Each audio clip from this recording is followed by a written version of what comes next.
Ladies and gentlemen, we are now live on YouTube.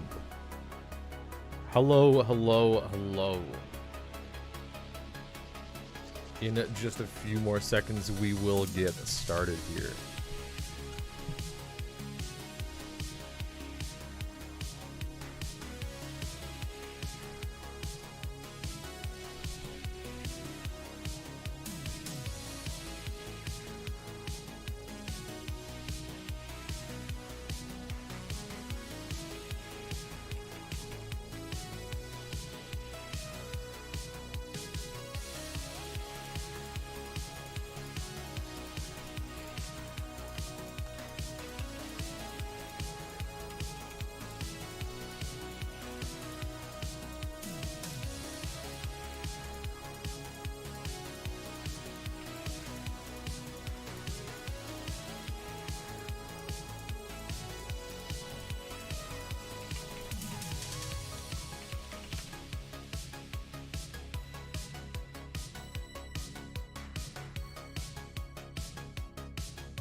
Okay, ooh, we mute the music.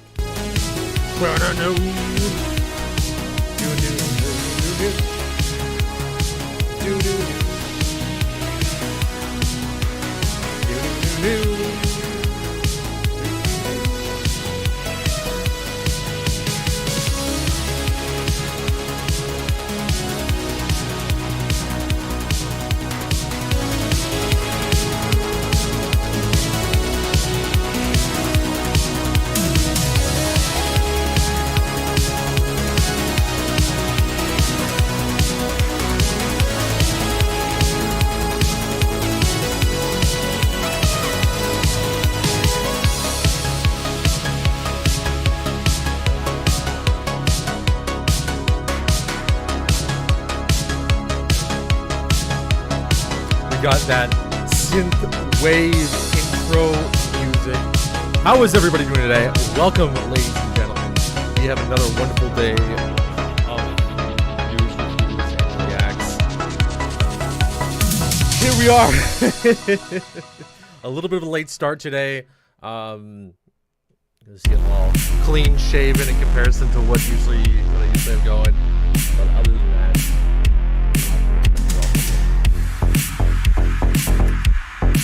alright, so Google News. This background audio's gotta come down a little bit. This music's gotta come down.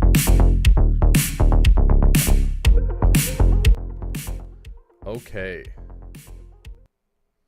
Let's take a look and see what has gone on today in the world.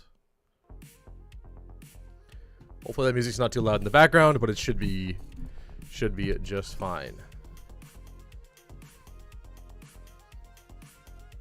So, let's head on over to our good friend ChatGPT, and we will ask it, what is today's world news?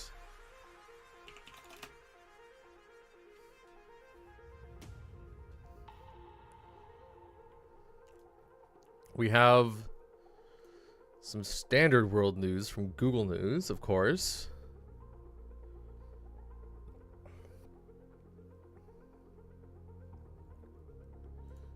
Let's take a look and see what GPT comes up with us today. Israel-Hamas truce. We've seen that in Google News just up here. Hamas, mediator, Qatar say truce with Israel to be extended two days more. Ukraine's grain exports in Ukraine. Grain is being loaded onto rail cars and trucks at central facilities as more companies are turning to alternative methods to export their grain amidst ongoing challenges. We have school closures in Belgium. Nearly 30 schools in Belgium, specifically in Brussels and the Brabant region, were closed due to a bomb threat received via email. These schools are set to reopen Tuesday after security checks. The threat involved a demand for 10 million euros in exchange for information on 5 bombs. Authorities are still searching for the perpetrator, who faces potential prison time and fines.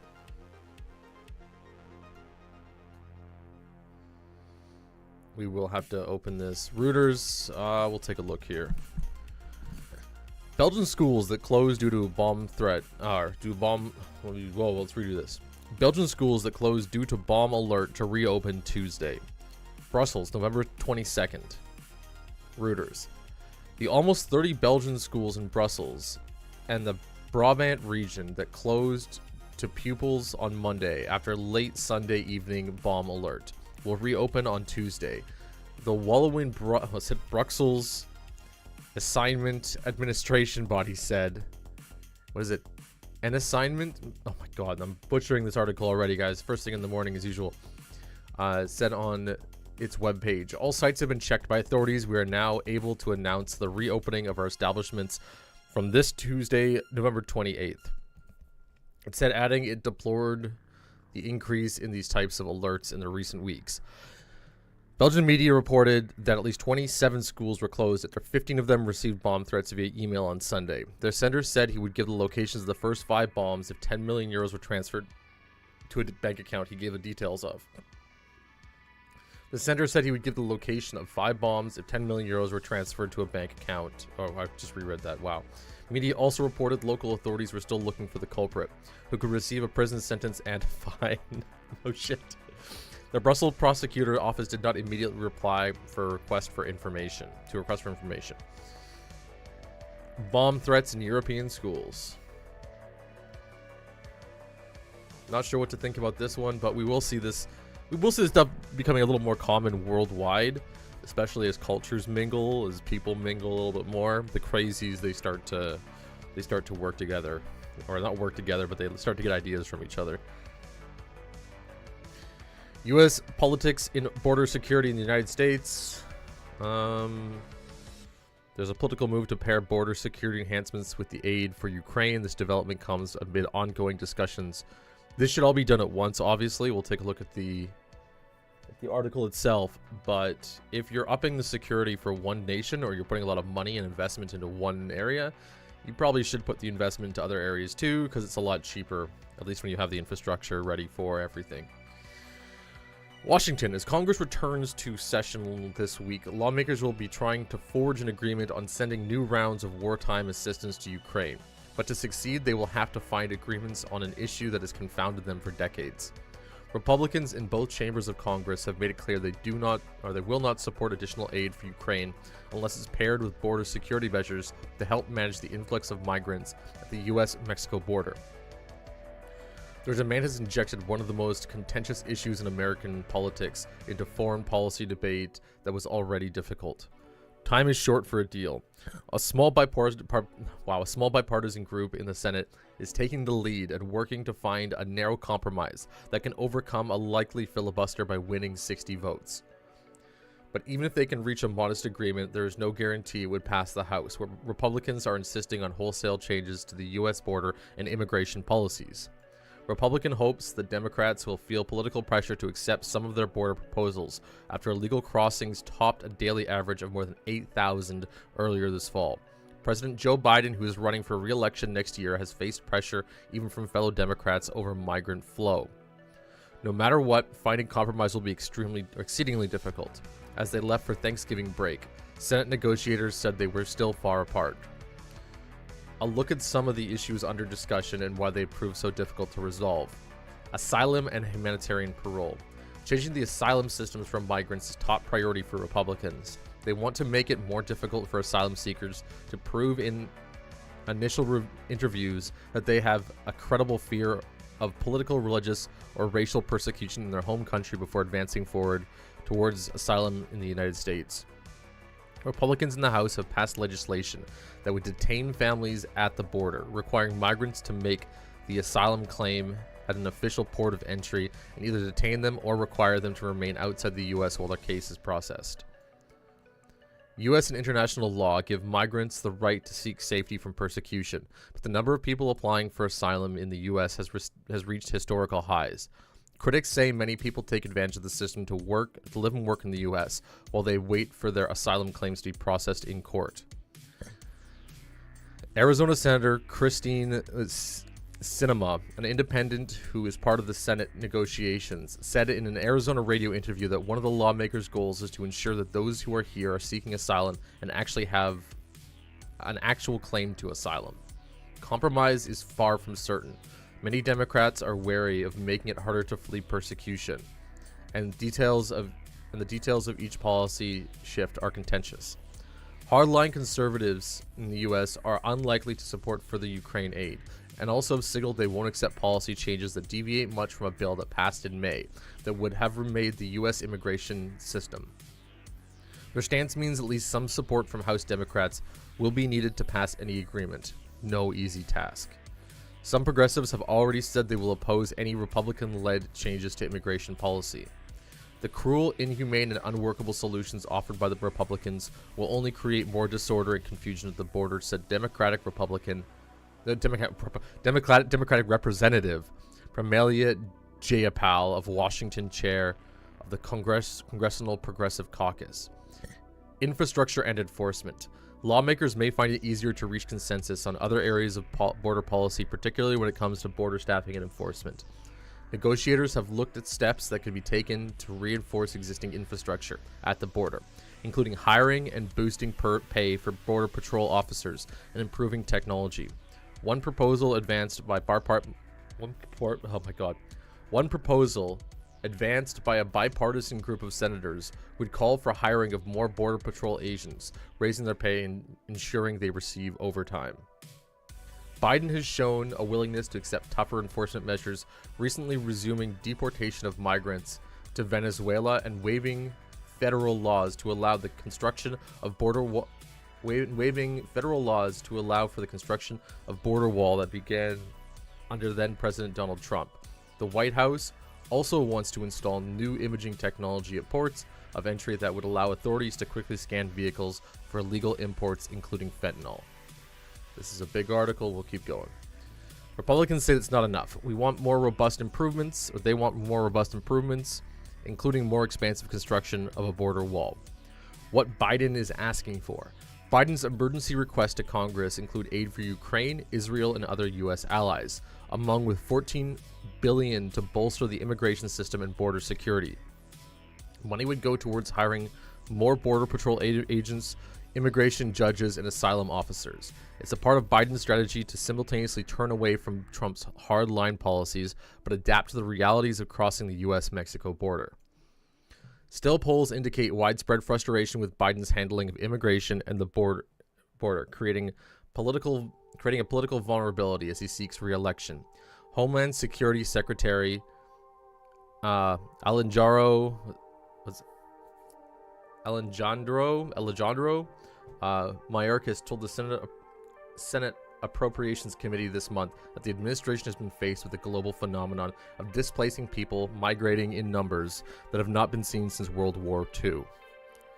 It's unanimous that our broken immigration system is in dire need of reform, Mayorkas said. I think the rest of the world is in dire need of reform. It's the immigration system that's getting hit the hardest with it. Democrats have other immigration priorities, such as expanding legal immigration pathways or work authorizations for migrants already in the U.S.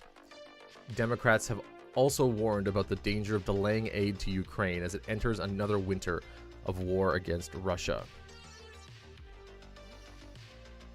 Illinois Senator Dick Durbin, the second-ranking Democrat in the Senate, said it's a mistake to create a situation where we have to do significant immigration reform in the next few weeks, or we won't send money to assist people in Ukraine or other causes important for our national security. Republicans have also been adamant that the need to address Ukraine and the border at the same time. Representative Mike Turner, a strong supporter of aid to Ukraine and chairman of the House Intelligence Committee, told NBC's Meet the Press on Sunday that he thought passing Biden's package would be very difficult to accomplish by year's end. What's likely not on the table? Lawmakers seem unlikely to address one of the nation's long-standing immigration issues, granting some form of permanent legal status to thousands of immigrants who were brought to the U.S. illegally as children. Republicans have made it clear that will not be addressed in this package, which they want to be more narrowly focused on border security measures. As Congress struggles to pass a comprehensive immigration overhaul, President Barack Obama launched the Deferred Action for Childhood Arrivals program in 2012 to shield those immigrants from deportation and allow them to work legally in the country. But this has been caught up in the courts ever since. And Trump, the front runner of the Republican president nomination in 2024, tried to end it when he was in the White House. Democratic Senator Chris Murphy of Connecticut, one of the Senate negotiators, would not say earlier last week whether his side had proposed DACA provisions as a part of the talks, but he said any deal has to respect both Republicans and Democrat priorities. I would say it is a little bit unfortunate trying to attach aid with two completely separate and seemingly irrelevant issues. But I also really want to point out that you shouldn't ignore the rest of the world or the rest of the issues in your country just because another country is struggling, just because another country needs those resources. I do like the idea of having laws that address what's right in front of the country first before it goes and addresses international policy and international issues. But I don't know. I'm not a policymaker, so I can't tell you how good this is for the world or how good this is for Ukraine.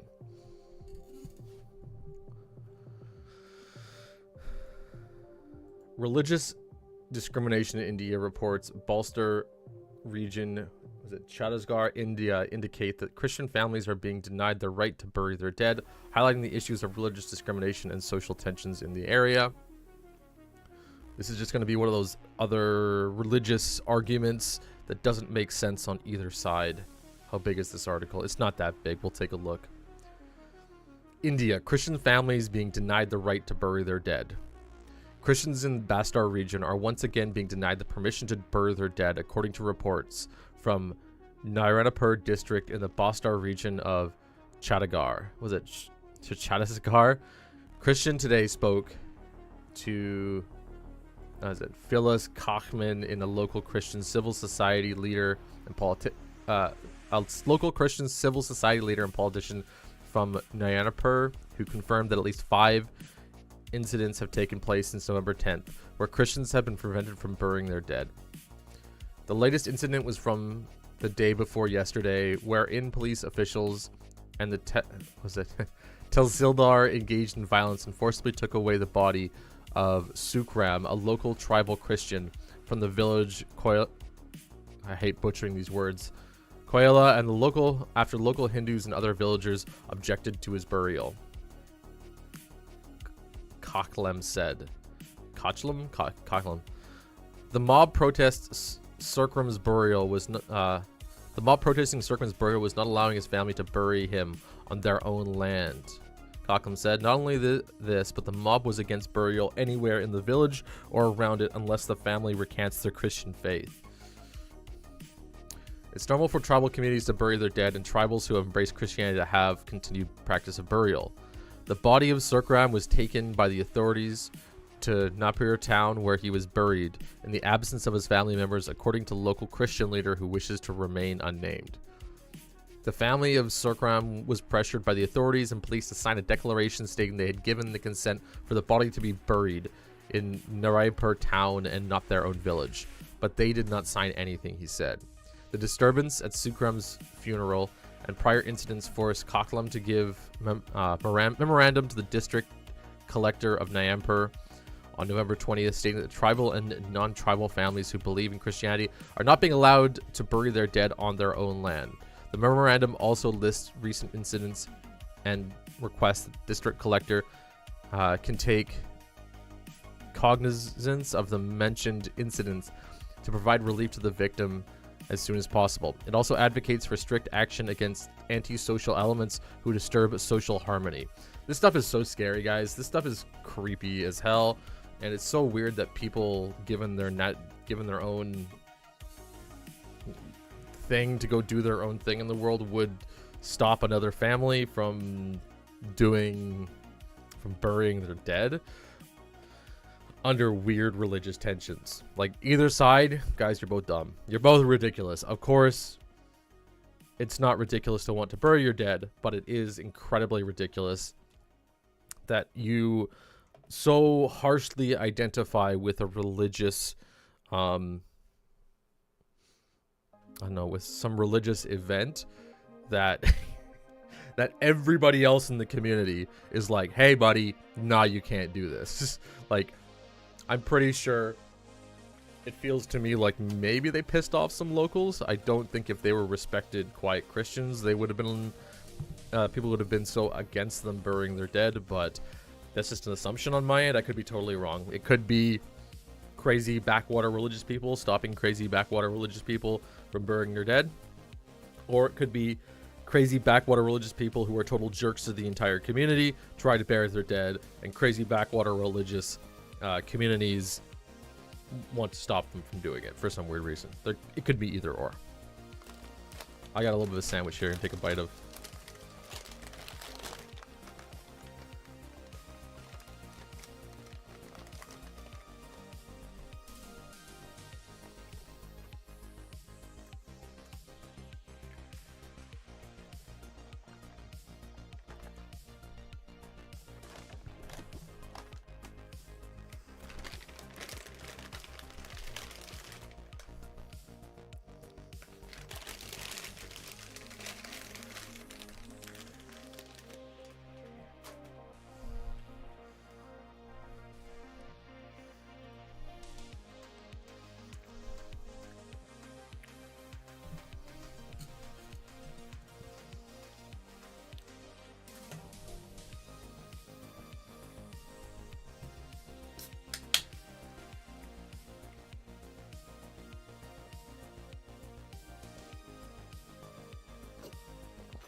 Whew, okay. Somalian or a tanker has been hijacked, I guess, outside of Yemen.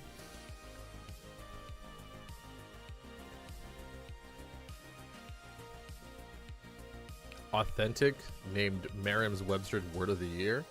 Authentic.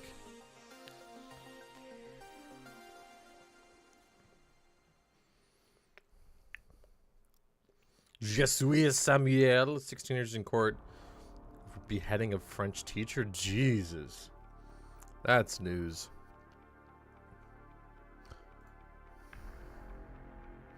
Paris Mayor Anne Hidalgo quits X platform, calls it a gigantic global sewer. So, the mayor of some random place? What is the article here? Can I read it? This content is available. Oh.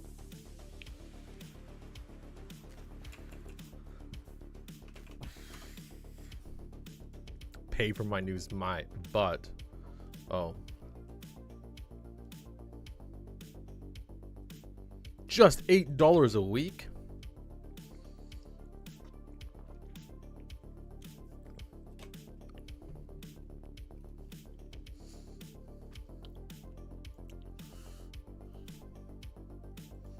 Why even give me the article if I gotta pay for it?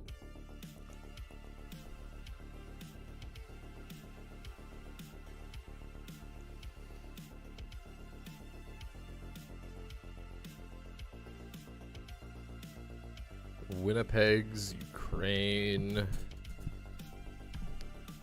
Big storm in Russia, it looks like. Germany's budget crisis. Borrowing limits. Let's take a look in business. Anything big in business right now. Air Transit faces strike as soon as January after 2,100 workers overwhelmingly vote in favor. It looks like there is going to be an air transit strike of some sort. Let's read this. Air Transat faces strike as soon as January after 2,100 workers overwhelmingly vote in favor of walkout. Air Transat flight attendants are in a position to strike as soon as January 3rd after an overwhelming majority voted to give their union a mandate to walk off the job if a new labor deal can't be reached. A unit of the Canadian Union of Public Employees, which represents more than 2,100 Air Transat workers, says that 99.8% of them voted to go on strike if necessary if their union can't hammer out a new collective bargaining agreement with the Montreal-based airline.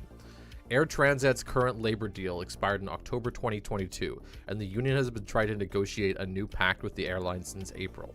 More than 33 different issues are on the table, but compensation is a major one. The vote reflects the flight attendants' exceptionally high level of dissatisfaction with their working conditions, particularly with the wages and purchasing power, the union said in a release.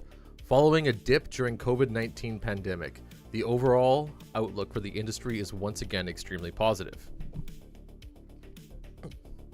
Dominic Levissier, president of the Air Transat component of COOP, said there's still plenty of time to get a deal done without disruption to passengers. But in the event of a strike, all of the airline's flights would be canceled, starting at the tail end of the crucial holiday flying season. Faced with a dizzying rise in cost of living and the industry's favorable prospects, they are ready to take action. Levissier said more than 50% of them have been forced to take on a second or even third job to make ends meet, and their starting salary is only $26,577 per year. This is disgusting. I'm honestly, like, the amount of little money that we expect people to live on in this world, is insane. Like, that to me is not even a cheap car. Can you imagine not putting out a cheap car of labor your entire year of work? Like, that is, to me, unbelievable. Adrian Gagne, a spokesperson for Montreal-based airline, said that the strike mandate for a union is a normal part of negotiations, and said the airliner is confident we will find an agreement. The tone at the bargaining table remains cordial and respectful. The discussions are progressing well on both parties' respective demands. Because Gage told CBC in its statement, Transat maintains excellent working relations with its employees and COOP, and intends to make every effort to find an agreement that will satisfy both parties. If a labor disruption does happen, it will be one of the many to bubble up in Canada's aviation sector recently. WestJet and its major union faced a strike last May before two sides hammered out a deal to avert major disruptions at the 11th hour of negotiations. And Air Canada is in the midst of its own labor talks right now with its pilots union after Ladder Group pulled out of its existing deal earlier than planned. Good on you guys. Fight for higher wages. Always, always, always.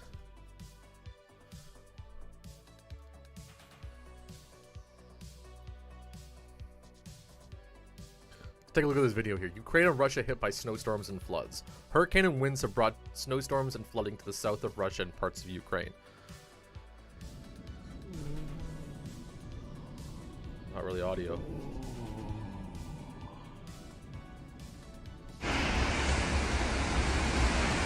Is this on the ocean?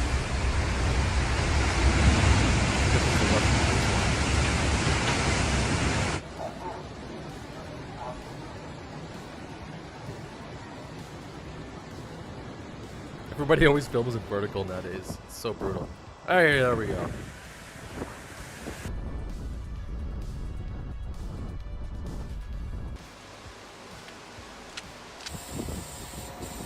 Holy moly, that car got crushed. Absolutely crushed. Oh, there's some old lady stuck in their homes.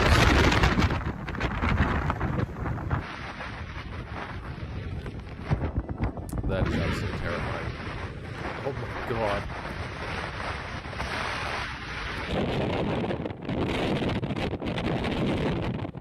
I would just like sit in my car and wait and die probably. Crazy. One person has died due to salmonella outbreak linked to cantaloupes. Holy jeez. Big bank issues, Canadian news.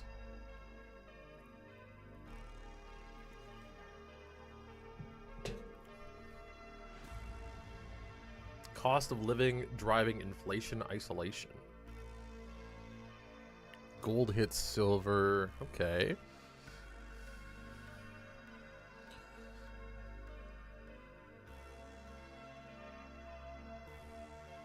One second here, guys.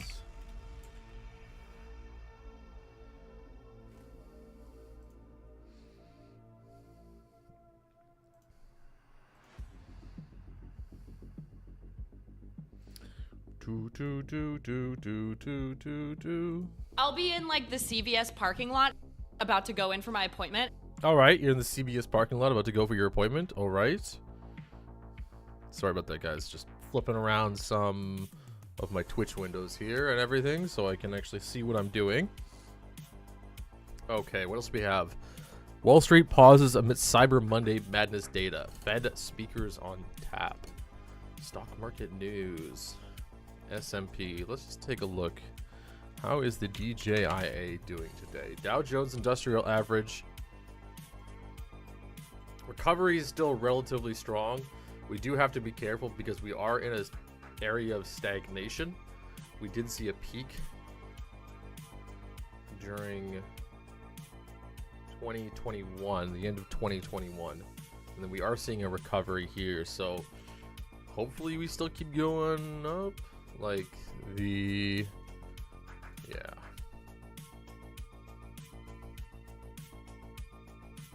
Stock market, the S&P 500. SP 500.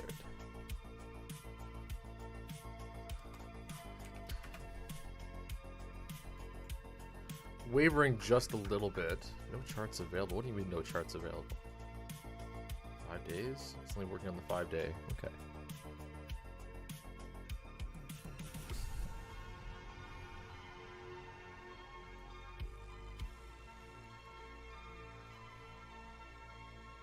Amazon is having a huge Cyber Monday sale with the 50% off.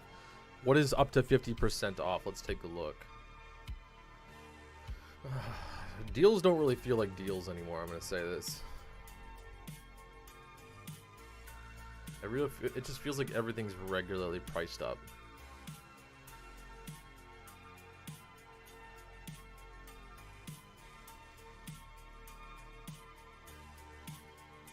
And the only time that they're actually a normal price is when everything's on sale.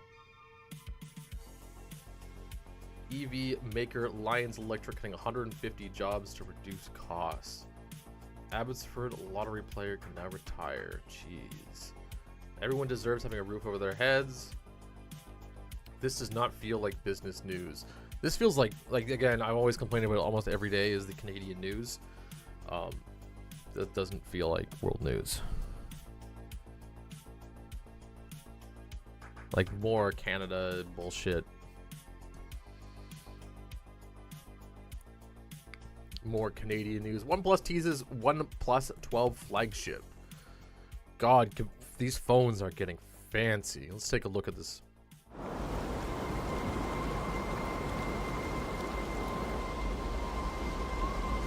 Quality I can get.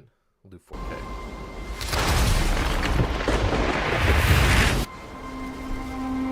This better be all shot on phone. Beautiful camera. Holy moly.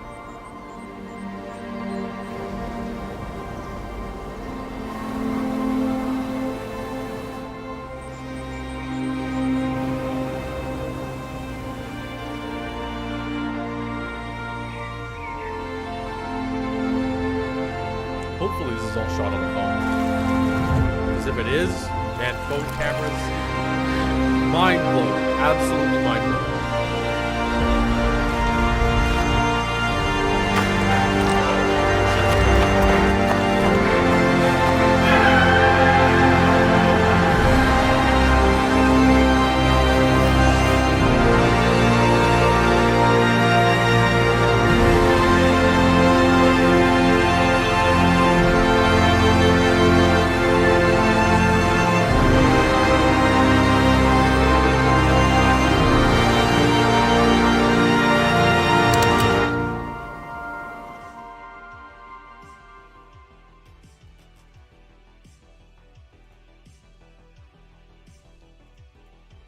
Okay, wait, hold on. OnePlus 12. Was this all shot on the OnePlus 12? The Verge reports OnePlus 12. This is such a fancy phone. An article, Qualcomm Snapdragon 8 Gen 3 processor, and a 2K display.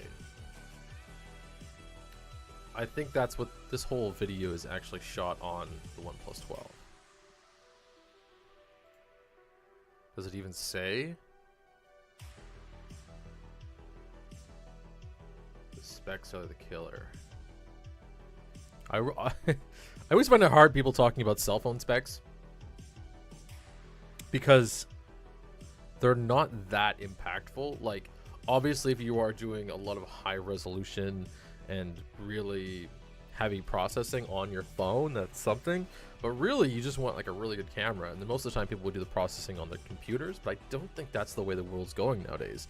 I think like phones are becoming the foundation for all new PCs. Like this is now the desktop PC, guys. This is the desktop PC right here. We actually have, there's a viewer that comes by every once in a while, and he has a bunch of YouTube editing only on his phone, and he does a really good job at it.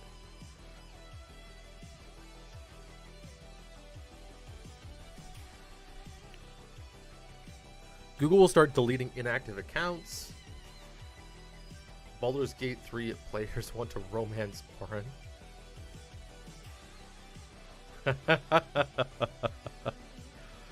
let's give this a read through. Yeah. Grandmaster of Murder, shape-shifting trickster, chosen of the absolute, kidnapper of Gale. Okay, that one we can let slide. Orin of the Red is a pretty bloody track record, but if Minthara has taught us anything, it's that Baldur's Gate 3 fans can look past the murky red stains and mounting piles of corpses when it comes to romance. One look at the game's subreddit and you'll find an equally tall mountain of posts asking for developer Lorien Studios to let us please romance Mommy Orin. It shouldn't come as a shock, really, as much people rag on Gortash for looking like Ooze emo still clinging on, looking like Ooze emo still clinging on to the glory days. No shade, but that's me.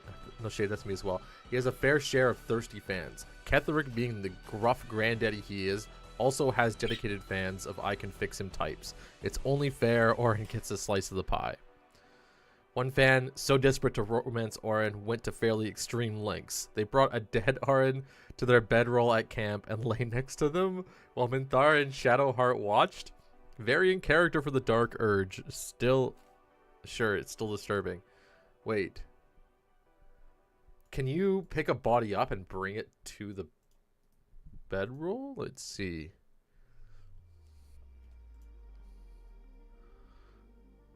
Well, that's a little gruesome. Let's romance Orin. Moas posted, simple and to the point, let us, but how would it work? She's not exactly a companion, doesn't hang out at camps. Getting messages saying I'm live on YouTube. Doesn't hang out at camps and stands directly in the way of our victory. Still, fans desperate for the option have their ideas. Romance, no, Legendary Polo said. A night of passion that ends with a series of skill checks and saving throws to not get shanked? Yes. Others are ready to admit that a romance with Auron would undoubtedly mean death, but hey, they're fine with that. You can always save scum your way back to life. Plenty of people even use that method to try it on with the Mind Flayer. Fans have been asking to romance Auron for months. Some want an update to add the option, others are willing to fork out for dedicated DLC. It probably won't happen, but why snuff out the dream? It certainly would fit a more villainous playthrough, though something tells me no matter how evil you are, it won't change the outcome. But there is one hiccup that fans pointed out a while ago. I can't stop thinking about how bad Auron would smell. Kiss my butt, Funny Butt said. Most of the ballast really just consistently covered in congealed dried blood. It smells rancid eventually. I'm studying mortuary science, and the things that happen to the human body after death are stinky. Again, as if that would stop Baldur's Gate 3 fans. Yeah. Why is this marked as a spoiler? Interesting. I can see the developers doing that. Something, at least, for a kind of like a passive way of bringing her down, or at least working through defeating her without actually defeating her. Okay, Swift 5.9 Backtracer. Linux support. Microsoft brings AI logic apps with workflow assistance to public preview. Baldur's Gate 3 has slowdown issues because it keeps thinking about all... What? Because it keeps thinking about all your theft and violence? A very short article, we'll give it a read. Why not? Larian is currently on a victory lap following the breakout success of Baldur's Gate 3.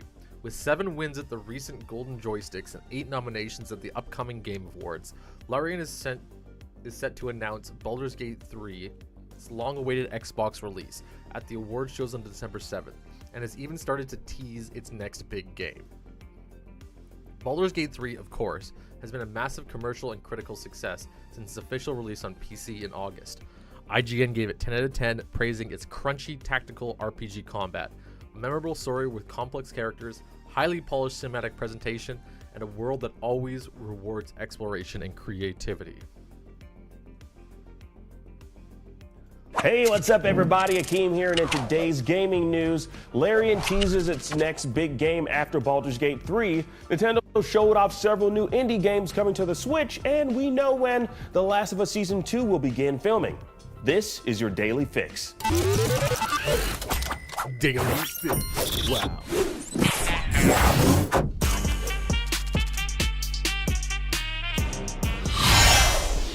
Now, fresh off its mega hit game Baldur's Gate 3, developer Larian Studios has teased its next project. Now, in a Twitter post quoting Larian's call for the Game Awards votes, boss Sven Vink said, quote, "Seeing our little niche RPG make such waves is very motivating." These guys need to make more genres of games. Or no, sorry, they need to make games in different genres of stories. Like, I've never played the Knights of the Old Republic, but I hear it is an excellent series in terms of RPGs. These guys should be given the reins to that. They should be given the reins to the Fallout series. Oh, can you guys imagine if Larian made Fallout? Like the original. Of course, I'm not a turn-based combat person at all, but I love Baldur's Gate 3. And I've seen and I've dabbled a little bit in the older Fallout games, Fallout 1 and 2, which were 2D isometric games. Man, if they made a Fallout Baldur's Gate style game, I'd be all over that. That'd be amazing. Before going on to talk in vague terms about the studio's next project. Now, Vink wrote, quote, "I wish I could tell you about our next big game, but this is really encouraging us to ensure it pushes many boundaries. I'm very excited about it." Now, that's not much to go on, but Baldur's Gate 3 fans have already started speculating about what's next for Larian. Now, will Baldur's Gate 3 DLC or even an expansion follow?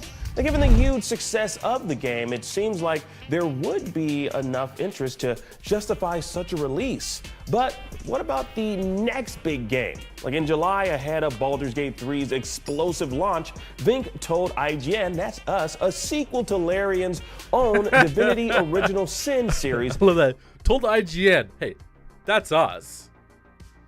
Is in the cards, although fans shouldn't hold their breath.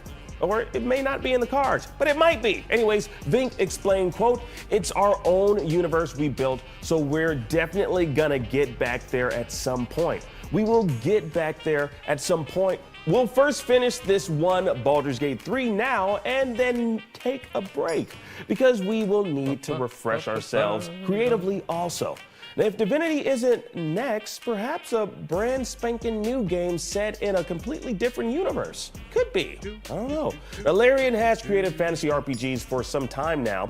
Could it branch out into science fiction? Or maybe even try a new genre entirely? Now, Yeah, that's what I'm thinking. If they made a whole new genre of game, man, the world would be over. Like this could be like the new baseline for tactical turn-based RPGs. I've never really played turn-based RPGs in my life. I've done a little bit of it here and there, dabbled. I don't even remember the old games that I play in the arcades where, God, there's this really, really old one. I'm not even gonna go, anyways. But again, I don't like turn-based fighter RPGs, and my brain is too small to manage all the little interactions between, okay, you're this type of character, you're this type of character, you're this type of character. Here's the powers that you have, here's the setup that you have. But Baldur's Gate, I love it. I love it. I love it. I love it. I love it. I love it. I'm stuck in one spot. I'm stuck fighting up against this big bad guy, and I'm trying to cheese my way through it. I'm trying to actually like beat the bad guy with the characters that I have. But I know that a better D&D player would probably be like, well, if you match this skill with this skill and this character and this build, you could one-shot him. And I'm like, I don't really know that, so. Next, it'll surely be one of the most anticipated games ever. For now, Baldur's Gate 3 remains one of the hottest games in the world and is still among the most played games on Steam. Now, its long-awaited Xbox version seems imminent. Now, Larian teased this week, quote, Xbox fans and fans of physical media, watch this space for a formal announcement. It's going to be a busy week. Now, moving on, we just saw a Nintendo Indie World showcase That's all I care about in this video, so I will do like a cut for future Sulack. Come in here and cut this right here. Whap, big cut. And then we're gonna watch the rest of the video here. included over 12 indie games coming to Nintendo Switch this year and next, including several brand new game announcements. Now, notable reveals include the re-emergence of a lost Shantae game and Outer Wilds' long-awaited Switch debut. First up is Shantae Advance Risky Revolution. Announced earlier this year, Shantae creator WayForward has reached deep into its vault of canceled titles and brought back something we never thought would see the light of day. Now, back in 2001, WayForward was working on a GBA game called Shantae 2 Risky Revolution. Now, the game was never finished, never released, but now, and I mean now, the studio has brought back much of the original development team to complete what's now known as Shantae Advance Risky Revolution for a 2024 release. Now, it's built on the original game, but with a restored/remastered look and a new 4-player local battle mode.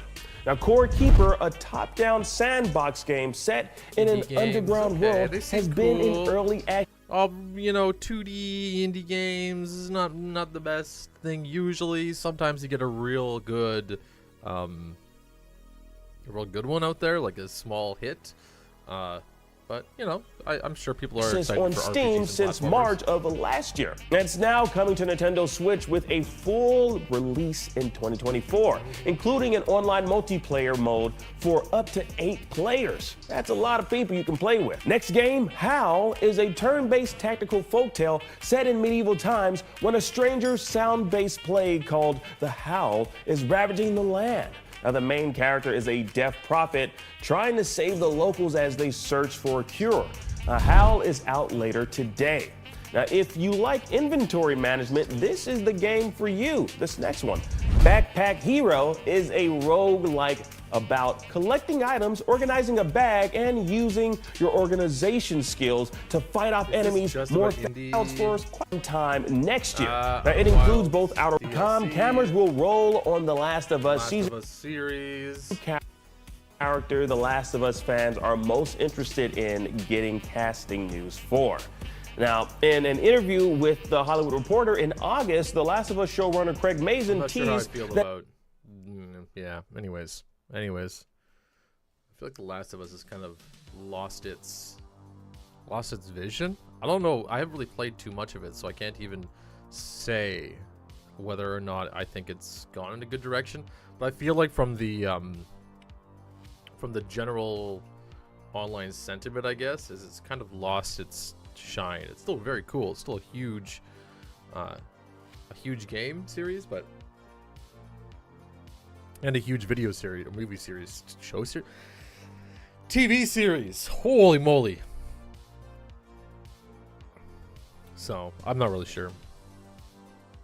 Winter Wonderland view feature WhatsApp. Entertainment. Anything fun in entertainment today?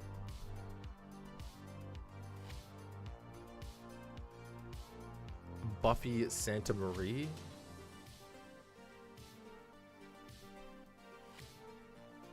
Is this some person who...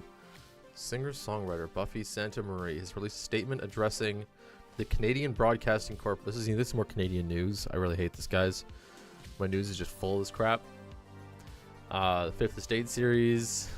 They're questioning her native-born status. Read Santa. They put white text with a white background. Interesting. If you guys want someone to read your article, this is not the way to do it. It's not an interesting topic in the first place, and yeah.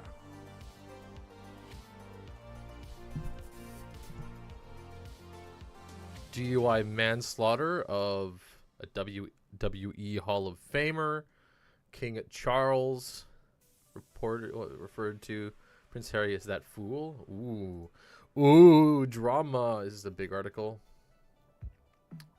All right, drama news, guys. King Charles referred to as Prince Harry as the fool after release of his Netflix documentary. King Charles wasn't too happy after watching Prince Harry and Meghan Markle's Netflix documentary.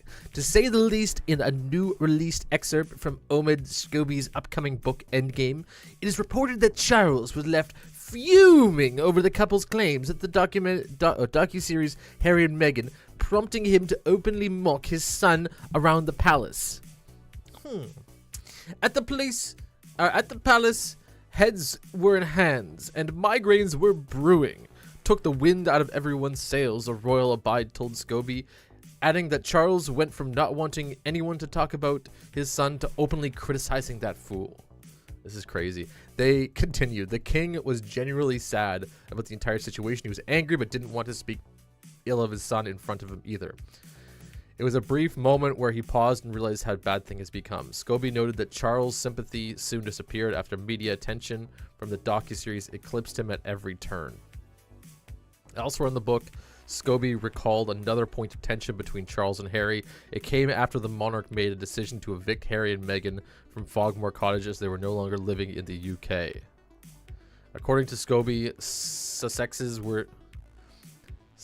were shocked by the news during a heated phone call. Harry reportedly asked his father, "Do you want to see your grandchildren?" His question was met with silence by Charles, who later promised his son that his family would always have somewhere to stay when visited. Yeah, it's the old man syndrome. Guy thinks that at least this is happening to my family, and I see it happen over and over and over again. Old man thinks he knows more than everybody else in the family. Doesn't matter whether or not he's actually given a lot of resources to their son. Son doesn't see eye to eye with him, and the old guy acts like he's better for every little thing, which is like there's no reasons. There seems to be this thing when someone shares their experience with the rest of the world, the old guys tend to go, fuck you, that's not the way it is. When that's not really how you're supposed to treat family, or not even how you're supposed to treat people who are like communicating their experiences. So if somebody's having a terrible time, like the respectful way, the good way of going about it is just be like, well, I'm sorry that things turned out that way. That was not what I was intending. If the perception of you is different than your internal perception of you, then you have to acknowledge it and be like, oh, sorry, I messed up. The stuff that I wanted to do is not the stuff that I ended up doing. Not the old guys. And you'll never get that from the real old guys. Usually it's like the 60-plussers.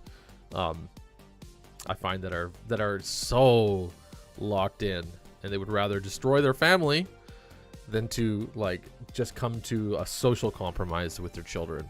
So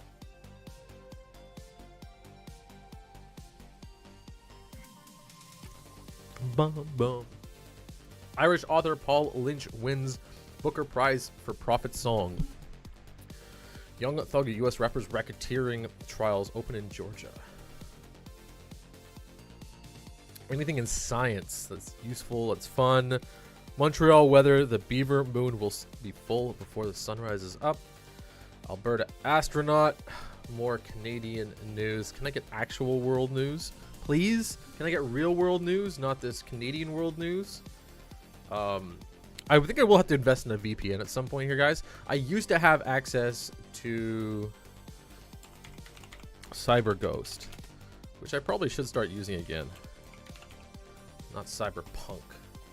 I want CyberGhost. Do. Get CyberGhost VPN. Do. That way it would stop feeding me crap. How much is it for the year?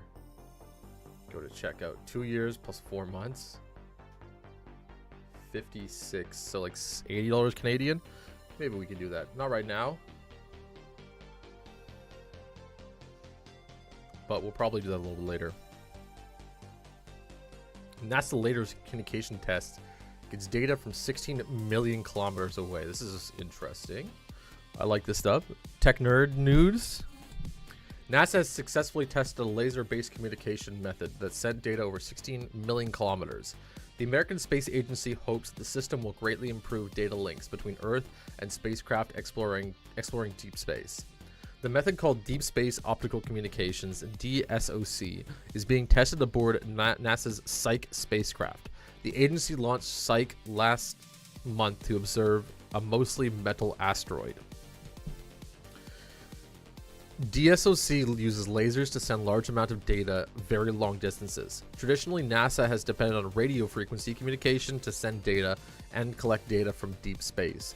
Now the agency seeks to improve its system to support new technologies and future trips to the moon and beyond.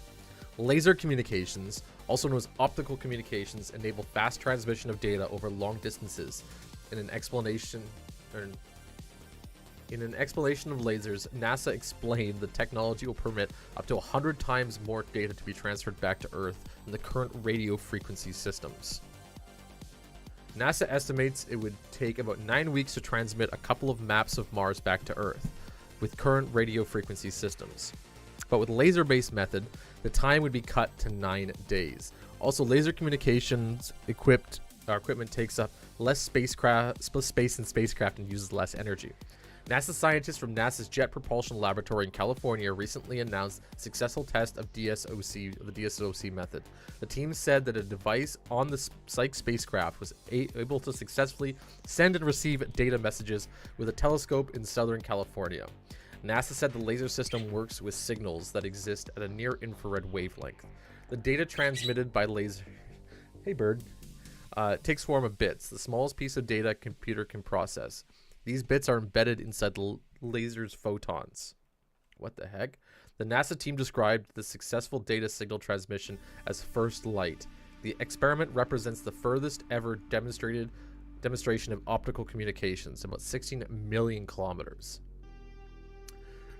Trudy Cortez is the Director of Technology Demonstrations for the Space Technology Mission Directorate at NASA headquarters in Washington. She said in a statement she sees the first light event as one of many critical DSOC milestones to look forward to the coming months. The communication success is another step forward, she said, in support of humanity's next goal, sending humans to Mars. Optical communication has already been demonstrated in low Earth orbit and on the moon, but the research team working on the DSOC project said that it was first time this method has been successfully tested in deep space. Abi Biswas is a project technologist on the DSOC team. He called the latest laser test a tremendous achievement. The team was, Biswas says, able to send some data, meaning we're able to exchange bits of light from and to deep space. The team said laser communication over long distances can be difficult, as it requires complete exactness in following signals and linking up transmitters and receivers over millions of kilometers. Project leaders say that when Psyche is at its furthest away from our planet, DSOC's near-infrared photons will take about 20 minutes to travel back to Earth. During the successful experiment on November 14th, DSOC took about 50 seconds to send the data from Psyche to Earth. Jason Mitchell is a director at NASA's Space Communications and Navigations program. He called optical communication a boon for scientists and researchers who always wanted more from their space missions. Mitchell said better data transmission methods will improve human exploration of deep space and lead to many more data discoveries in the future. I'm going to point this out, and just so everybody knows why this is so important. The difference between the old systems that we used and the new systems. So let's say we're going to have two different systems. This is going to be a radio antenna, and this is going to be a laser pointer.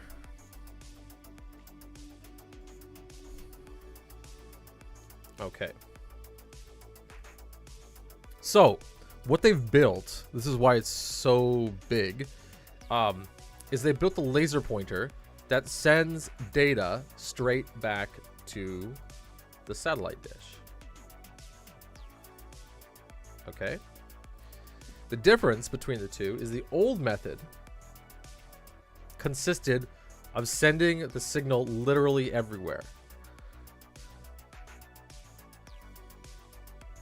What this does is it means they have to put all of the energy into sending everything everywhere as it gets smaller and smaller and smaller, and it dissipates. So you actually, it's like an inverse square law. That's how it works. So the amount of energy that you have right here is significantly more than the amount of energy you have right here. So by the time you hit your planet, your dish right here, your dish is actually only getting a very, very small fraction of the data. You'd say this section right here that you're sending out. So you're only using a small bit of power, but you're only getting value out of a small bit of power when really you're sending everything in all sorts of directions. What they've tested and what we're looking at within this article is that they've created a laser that instead of having to send everything everywhere, it sends information in a direct path, straight from the satellite or straight from the deep space module, whatever they have, into their receivers. This is really difficult because, of course, if your laser is only off by like a tiny bit, you can actually completely miss your receiver. But there's a reason why, of course, people are talking about it being significantly better for transmission of data. Wavelengths that go outward everywhere like this have smaller, or they don't allow for data transmission as fast as a single laser pointer straight to its destination, because there can be a lot of stuff that gets lost in this general propagation. But if you know that you have a line of sight straight from your laser to your receiver, you can pump as much data into every single bit or every single tiny bit of light that comes through. And that way your battery can be the same, but you can have a significantly longer lifespan. Let's pretend that's the battery, right? Your lifespan is going to be a lot longer because you're only taking a small section of the original systems.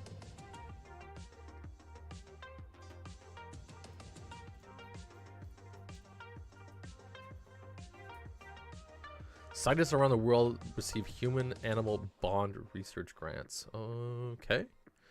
Researchers pioneer a new way of searching for dark matter. Dark matter. Dark matter. Dark matter. All right, let's go over to YouTube and see what YouTube has for us to watch today. Give me 1 second, guys. I'm just gonna. Oh no. Hey. Hey. You getting comfortable finally? I got a little birdie. You guys can't see him. He's off to the side.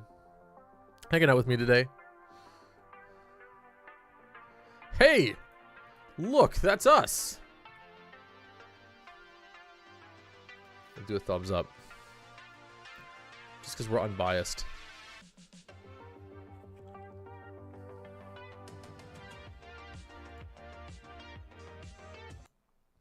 Alright. Give me 1 second here, everybody. I'm gonna go run to the bathroom. I will be back in just a moment.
Okay, I'm back. What is this? No, Luca was hurt in the making of this. What is this video? Oh. Where's my audio? Is there just no audio in this video? Am I going crazy? I think there's no audio in this video. Okay, scantily clad woman walking around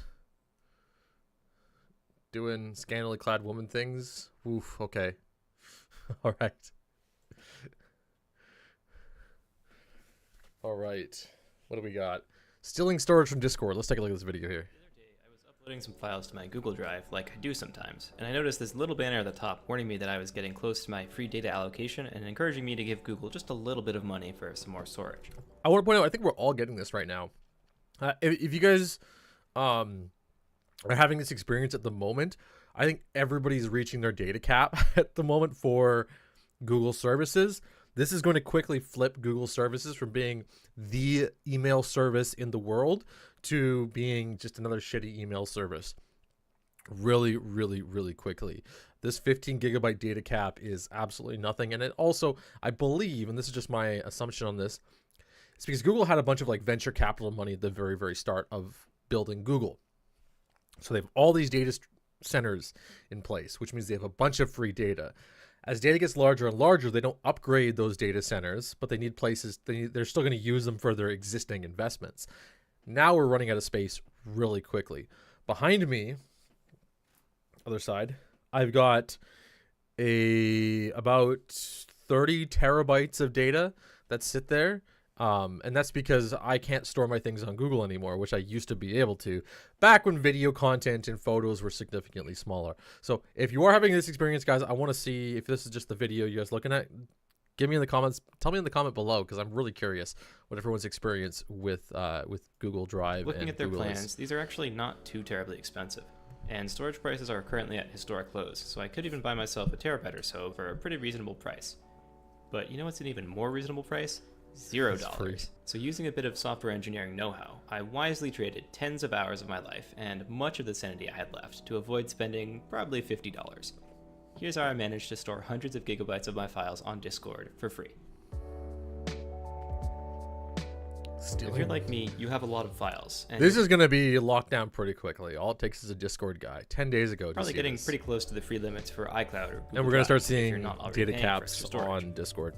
But I've been thinking, if you can get a little bit of storage for free, why can't you get a lot of free storage? If you think about it, every social media platform is really just a place where you can upload your files, or content if you prefer, and have other people look at them, right? Facebook, YouTube, Instagram, they're all the same. You upload your files and share them with people. The key part to keep in mind here is that mostly these companies might set limits on file sizes or quantities per post, but they usually don't limit the amount of data a single user or account can upload. And we can absolutely abuse this feature to get as much storage as we want for free. My first candidate for a platform to steal storage from was YouTube.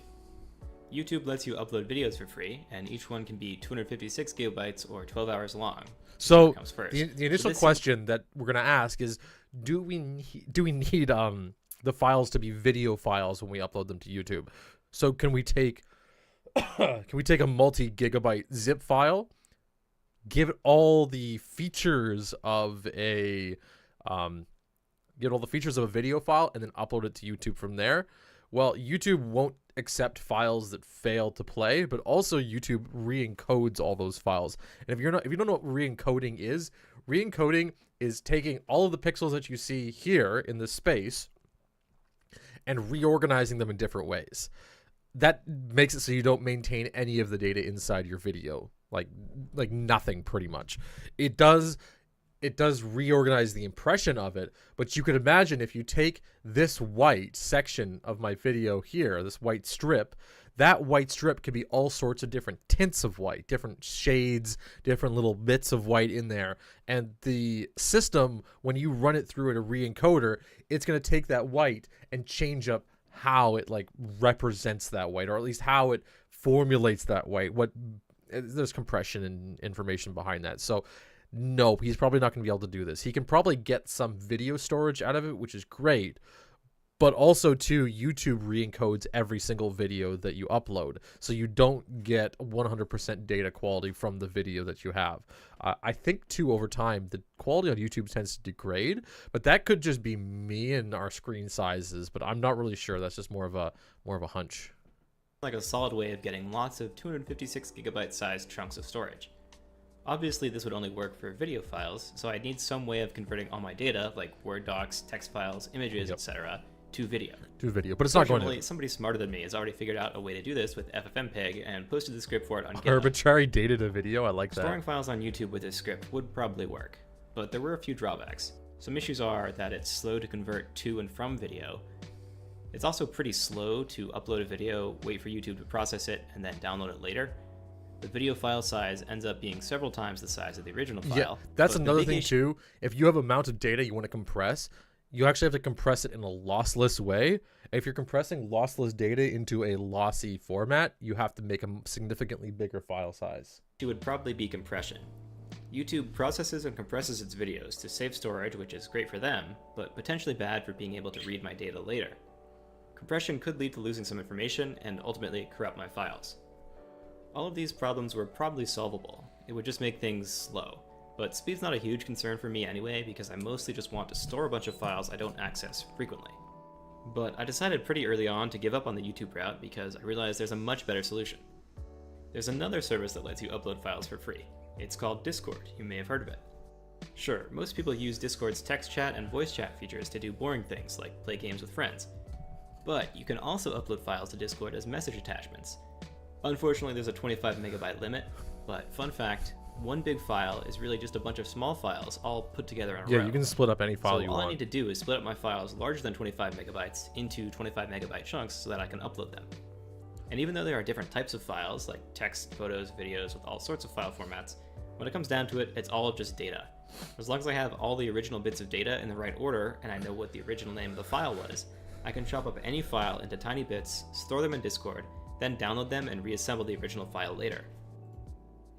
So I got to work. I created a Discord It even hides application, tax a developer evasion. portal, and I wrote a Jesus. server in Node.js to handle uploading and downloading files from Discord. I wrote a very basic front end in React to give me a simple way of interacting with the server. When I want to upload a file, I can go to the front end website and hit upload like you would on any regular website that accepts file uploads. The file is then transferred to my backend server, which splits it up into 25 megabyte chunks, then uploads each chunk as a message attachment seems in the like a lot of Discord work. server the bot has joined. When the bot sends a file attached to a message to Discord, Discord publishes that message to the channel and replies to the bot with a unique ID of that message. The bot keeps track of the message IDs of each chunk and stores them in a database with some extra information about the file, like the original name, size, and format. Later, when I want to download a file, I can send the server the name of the file I want to download. The server can then use the file name to look up which chunks are associated with that file, get the message IDs of those chunks, and use the Discord API to download all those attachments. Then it can put them all in the right order and write each chunk one after another back to disk with the original file name. In this way, we can upload and download files of arbitrary size by breaking them into small 25 megabyte chunks.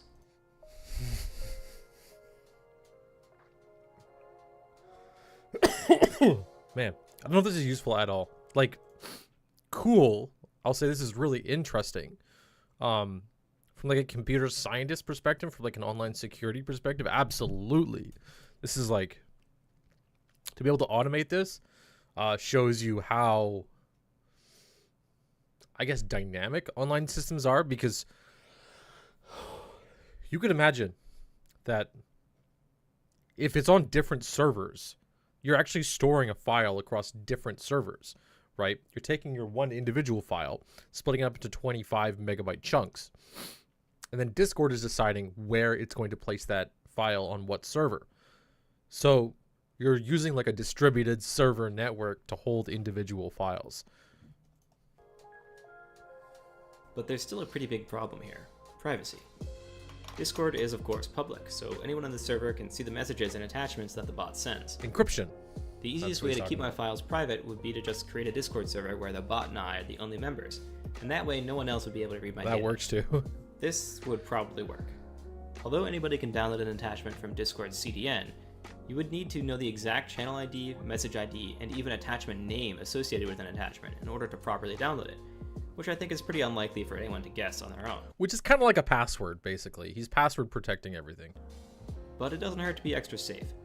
Even if nobody's in my server right now, it's possible hypothetically, for instance, that the IRS could join later this year when tax season comes around, and they'd be able to see all my sensitive tax documents with my plans to commit tax fraud. I of course do not want this, so it would be good to conceal my data. Fortunately, I can do that pretty quickly. Each chunk of file I encode will be encrypted, then when I read the file back, I can decrypt each chunk before putting it back together. That's Now, what I was nobody thinking, can see just what the data I'm decryption writing and actually decryption. is. If they look at the message attachments, all they'll see is a bunch of random symbols and characters. Now that I had it all coded up, the last thing left to do was to just upload all my data. This is not particularly fast. First, I have to upload the file through my browser to the backend server, And he's getting rate limited. I know Discord's going to be rate limiting things. which takes some time. Next, the server has to read the whole file, break it into chunks, and encrypt it, which also takes time. Then it has to upload all the chunks to Discord, which takes even more time. I added a status bar so I'd be able to tell if anything was actually happening, because uploads and downloads can take several hours. But ultimately I did get all my files uploaded without too much effort. Now let's talk about performance. If I had to describe it in one word, it would be I did a speed test, and for a 55 gigabyte file, it took me 2.5 hours to upload. That's about actually 2 minutes and 45 seconds per gigabyte. that's not Which is bad. definitely slow, but not actually too Not bad, I really guess. that bad. Yeah, that's pretty good. Downloads are a little bit faster. We're looking at about 1 minute and 40 seconds per gigabyte to download, which again is pretty okay, and probably much faster than this deeply cursed project really deserves. In terms of data integrity and longevity, so far everything seems good. It doesn't seem like any of my data has expired. It's taken me a couple months to get this all done, and in that time, the first file I uploaded for testing still downloads and decodes without issue. It won't be secure from Discord. That's the big thing. Is the company Discord themselves can go through all of their data, say, hey, there is a, you can see how there's an ID, right? There's the channel ID in there. If they were to sort by channel ID and sort everything by files, it's very easy for them to go and delete. So you don't want to hold anything that's really, really important on these files. Quick note here. It's a few months later as I'm editing this, and Discord just announced that they're going to change how external CDN links work, because believe it or not, people have been hosting malware on Discord. Now, CDN links from outside of Discord will break after 24 hours, but links within Discord will still function. I'm planning a follow-up video after they make this change, because it's possible it'll break what I'm doing here, but I actually think it might not, so keep an eye out for that in the near future. Links outside that's Discord how I'm versus storing all my inside. files on Discord. Oh, we're Thanks sure for there. watching. Bow do do do do do do. Asmongold responds to the drama inside the hateful and lonely world of incels. Gaza Operation, Risk of Rain, Lore of the Void. What is this? In March of 2022, Risk of Rain received its first paid DLC expansion, Survivors of the Void. The expansion introduced new items, new survivors, and new stages to the game, the logbook entries of which further develop parts of the history of Petrichor 5 that we're already familiar with. Things like the betrayal, humanity's reaction to the contact light's disappearance, and where some of the denizens of the planet originally came from. But there's also logbook entries that shed more light on a plane of existence that has been veiled in mystery ever since it was introduced. The Void. Now that the curtain has been pulled back a bit on this strange place, let's gather all of the information about the Void together and see if we can understand it, the creatures that call it home. I know I'm going off the top. So you guys see what I'm doing? I have a really bad back and this like terrible hunch. And so I'm trying to do the whole thing where I'm like sitting up straight. I'm gonna be sitting here for hours talking to people or talking to nobody right now. Boo-hoo. Small stream. Then and I want to be standing like or sitting here correctly. That's what we're trying to get the muscles working. What those creatures hoped to do with Petrichor 5, and by extension the universe, and their ultimate fate. The universe is wide, expansive, and infinite, with stars and planets and just space expanding out in every direction. However, despite this seemingly limitless space, there is a boundary to the universe, though not in the traditional sense. As one explores the universe, This is just a lore video, isn't it? Lore of the Void. Literally just talking about lore. Okay, well, we won't go over this right now. It's not super interesting at the moment for this stream, but it's something we'll note for a little bit later here. You can take a peek.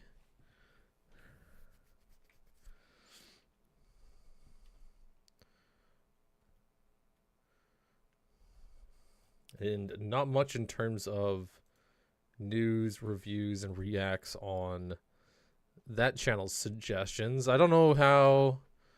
Well, let's take a look. So there's one non-guild members reacting. Guild Ray, especially Asman. I saw this. I'll watch the clip. No. Soda doesn't want any non-guild members to react to guild raids, especially Asman and XQC. That's going to go over well. No one is allowed to react to our raid. Uh-oh. No one is allowed to. And I feel like all these streamers are like, oh, I'm not going to participate. I'll just react to it, and I'll get the fucking views without actually playing in the guild. I wonder who he's talking about. No, I'm actually forbidding anyone from reacting to the fucking raid. Uh-oh. Like, actually. I'm giving you a warning beforehand. Asman can't react. No, not allowed. It's very sad. You're not in the guild. You're also not going to watch the raid.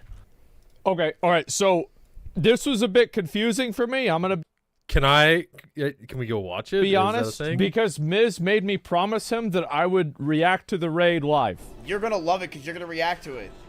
I know. Now, I'm just saying. Now, for me, I would play with them. I would raid with them. That'd be no problem. That's why I made the whole character. And I even said that at the beginning. What is this here? He said you can't raid either? Say he wanted to raid with us. I don't know why. He said it many times. Okay, he's not going to. Oh my god. Well, shit. I'm going to open with that. I'm not going to have someone join the raid last second that has not partaken in anything in the guild and just wants to join when we're about to raid. What? Is December 8th for starting to gear pre-raid bis, or are you going to expect most servers have already been doing that by the 8th? No, like they just 60 by the 8th. We don't have a raid day yet. I've just said like the 15th because I would imagine that's where we're going to end up, something around there. And just wants to join when we're about to raid. I don't know how he's telling people. Asmon almost 60 people. What? Asmon is almost 60 within 2 weeks to prepare for raids. And no, he's not going to. Okay. Too late for that. And I love Asmon. Well, thank fuck he loves him. What is he gonna do, murder him if he hated him? I mean, I literally, like, I'm in an org with him, but no. Okay. Well, I guess I'm not. So, I mean, if they don't want me to raid with them, that's whatever, right? I'll do my own thing. It's whatever. But, like, that's what I thought. Yeah, so, like, this honestly was, like, kind of confusing to me because, like, I thought I was going to raid with them. Yeah, like, fuck, okay. I guess not, maybe. That's why I joked around about it, how I wasn't going to play with them. I was just going to react. It's because Miz asked me to do that. And, you know, I kind of it's kind of weird, right? But, like, you know, it is what it is. Fuck 'em. We'll make our own raids with McConnell and hookers. Yeah, I can totally see that. So, obviously, people don't like it because Asmon kind of recently has been just showing up to video games and kind of just participating. But, hey, buddy. Sorry, my bird's just squawking away at me here. Yeah, and so there's a lot of, like, hardcore MMO players that are not a fan of this. So... You know, he's been kind of shafted by a lot of people, but people are right in some way, but not right to give him the hard time for this. I don't think there's any reason to give Asmon Gold any type of hard time for showing up, because like he's such a big streamer, such a big content creator, that they're like part of what he does is he gets groups together. He gets people together and does cool things as a group. He doesn't necessarily do the individual cool things himself.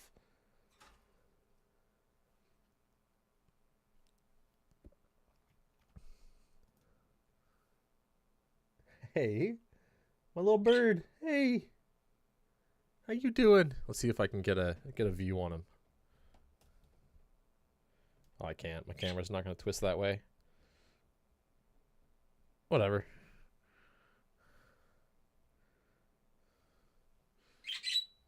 Yeah. Hi. Hi.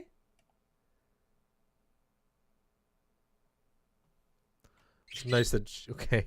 Are you gonna be loud the entire time? I like that you're being noisy. This is a bird though. We'll see how well it comes out on stream. How to pose with the shorter. What is this? So last time I did how to pose with your short king, this time here's how to pose with your short queen. First pose, king wide stance, queen 45-degree turn, and king bring your arm up so your queen can do a trust fall, hug them arms, and goddamn that's a power couple right there. Second pose, start with your queen sitting on a chair 45 degrees and bring her leg over. King take a seat on the ground, one knee up, one knee down, lean onto your one hand towards your queen and take a little nap. This is hilarious. Last one, both of you sitting, turn 45 degrees together.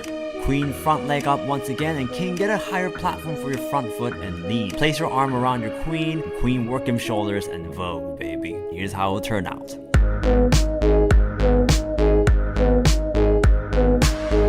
So last time I did how to pose with your short king.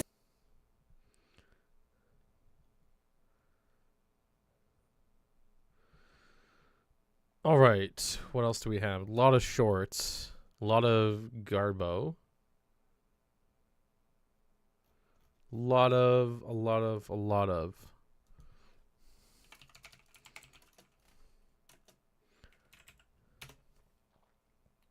Hey. Oh, okay. What the fuck is... Let's see. What is wrong with Roblox? First grader catches Roblox girlfriend cheating on him? Uh-oh.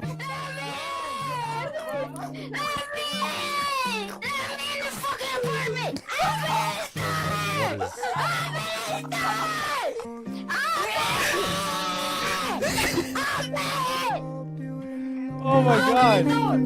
I've never wanted to play Roblox more in my life. I never want to play Roblox less in my life.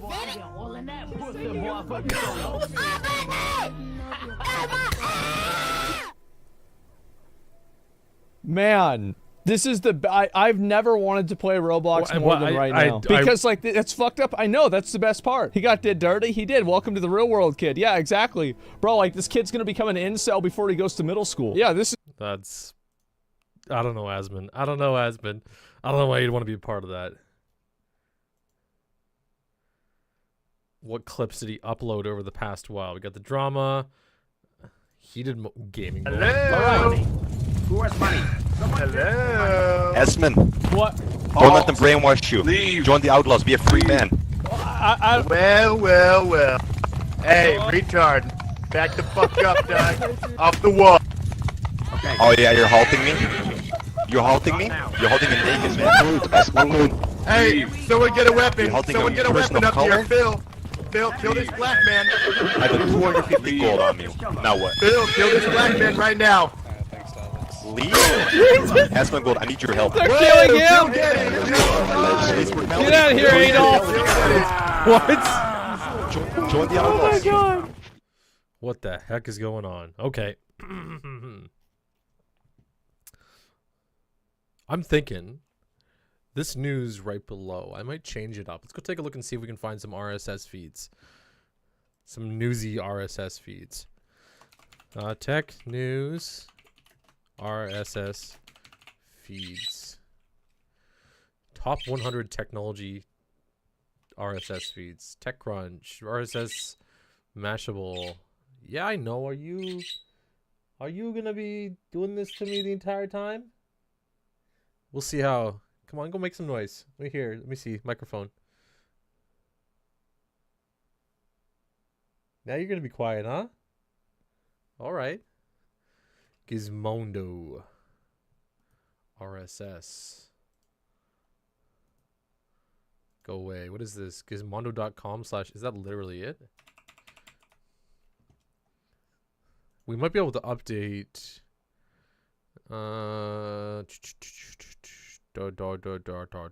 OBS search viewer. What do I know how to hear? New follower AVI documents. OBS news ticker. There we go. We want news ticker. Edit with Notepad++.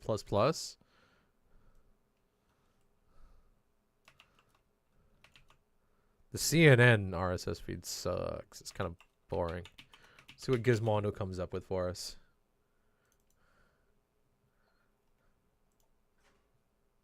Loading news feed in progress. There we go.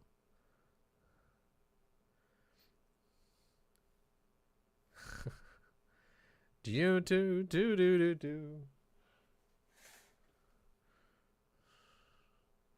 That just blows out my camera completely, but whatever. Gets me some sunlight. A little bit of background light never killed anybody. Yeah.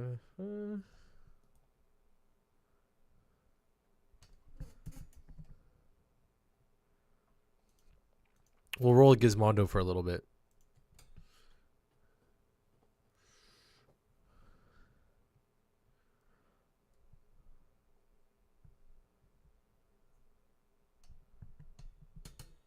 Gabe Newell blue screen. What is this one? 12 years ago. Most recently, we decided to try to answer that question in the context of a product announcement. We said, why don't we partner with our customers? Let's use this as an opportunity to bring them in, where they have as much of a role in bringing this new product forward. You know, we'll start off by doing an update to a 3-year-old game and plant clues throughout this so that they can figure out that something's going on and decode satellite data and so on. And so I wanted to touch really briefly on that and answer some of these questions that are in the minds of our fans about what we're going to do. So I'm going to go and talk about that next. Okay, this isn't working. And he, blue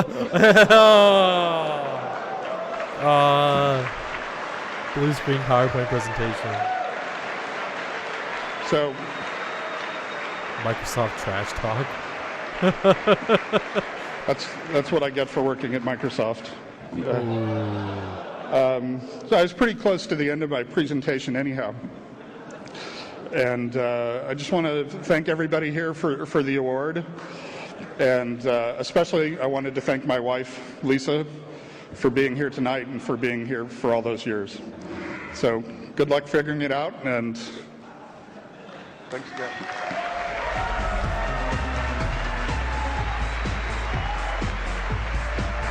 What a champion. What a champion.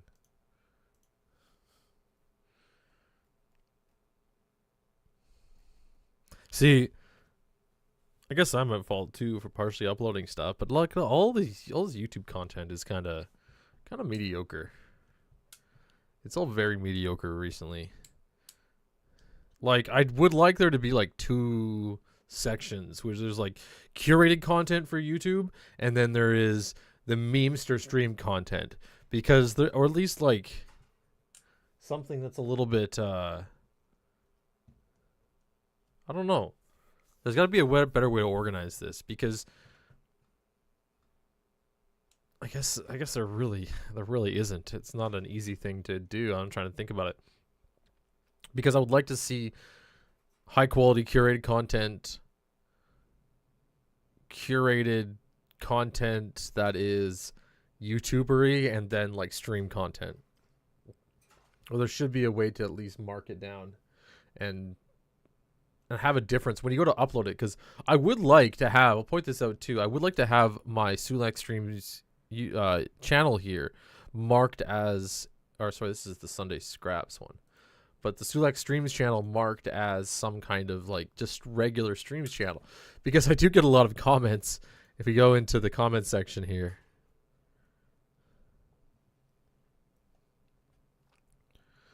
I haven't responded. There we go. So, High Five's latest video, I think he did it better. Can't wait for the future. That is one of the guys that comes into chat a lot.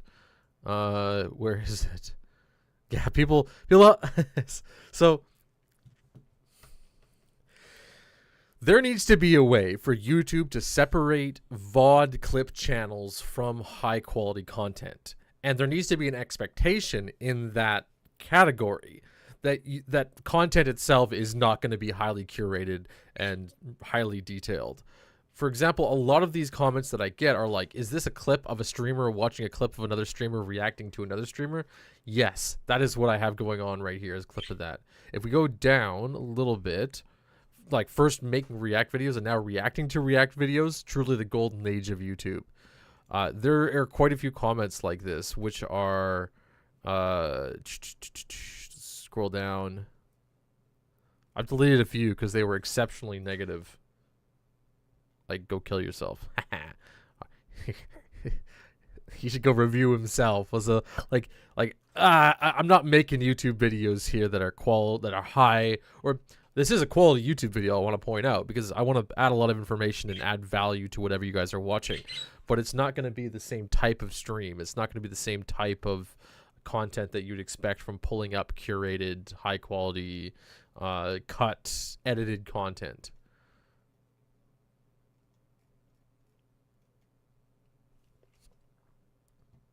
But what do you do?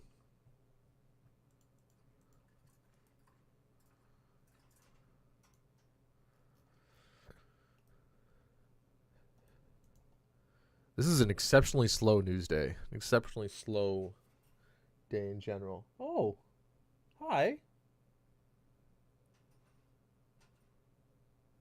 Hi. Let's see if I can I do this? How you doing? Oh no. Oh no, guys. Hey. Let's see if I can connect with Wi-Fi. Hold on. Hey. It's a mess over in this corner, but we're going to check it out anyways. It's like full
Boom. Oh, are you coming out? She may be coming out. And I got to disable Wi-Fi because right now the camera's on Wi-Fi. I don't want it to be on Wi-Fi. Can I... Oh. Oh. Yes, we're good. Do-do-do-do. Do-do-do-do.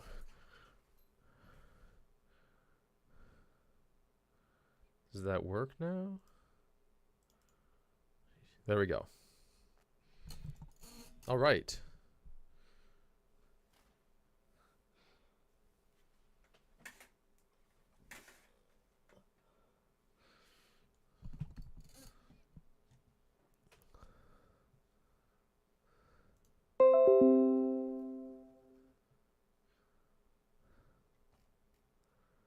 What else do we have? Why don't Asian people? Let's take a look at the Discord too. We'll pop around in the Discord and see what's going on. We got a few new people in the Discord today. L8YC NFT. Let's take a look at his profile. Any mutual servers? No. He does have the PvP role, so probably came in through Overwatch. And we also have Kovac and Chromatic Rain. I hope these guys aren't messaging everybody else. As randos come in. Oh, she wants the sun. Here.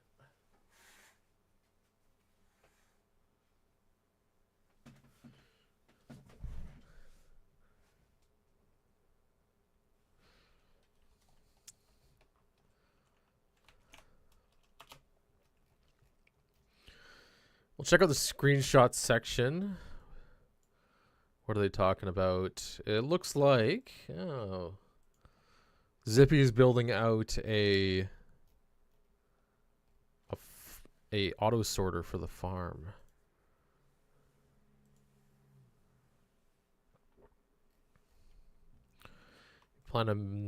You plan to link to an auto barter farm? Crafters are going to be fire. Oh, crafters will be interesting. Is this 100K? Plan to make things. They also drop ingots, so you could do it with those. This is a public farm. This requires 2 people, and the farming district farms are 1 player. I do not have a public, but I do have enough peers for another farm. Provide enough gold to anyone since they need it. As of now, no. Maybe I'll build a new district 1 layer. They'll give out free gold. Who's running it with you? These guys. Hal's been on recently, which is interesting. I haven't seen him in a while.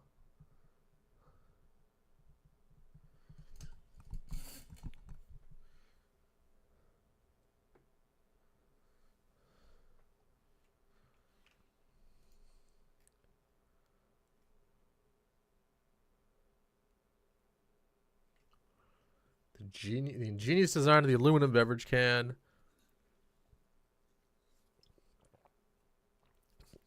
Oh, candy cane. What do we got here, Candy?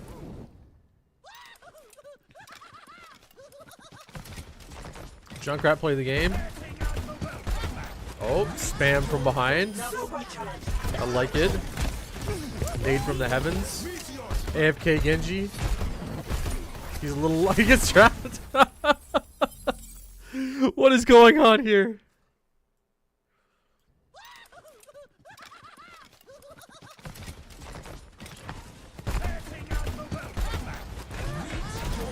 Oh, ooh.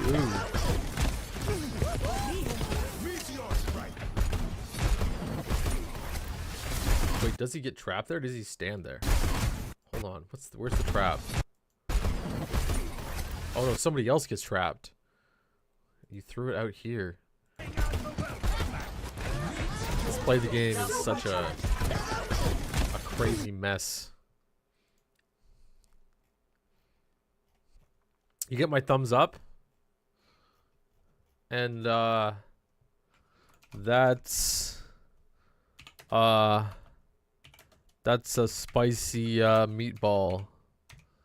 She's gonna be like, what? For the algorithm, okay? We gotta do it for the algorithm.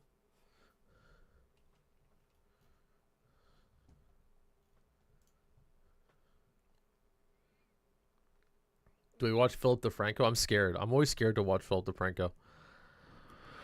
I feel like he's a force not to be reckoned with on the internet.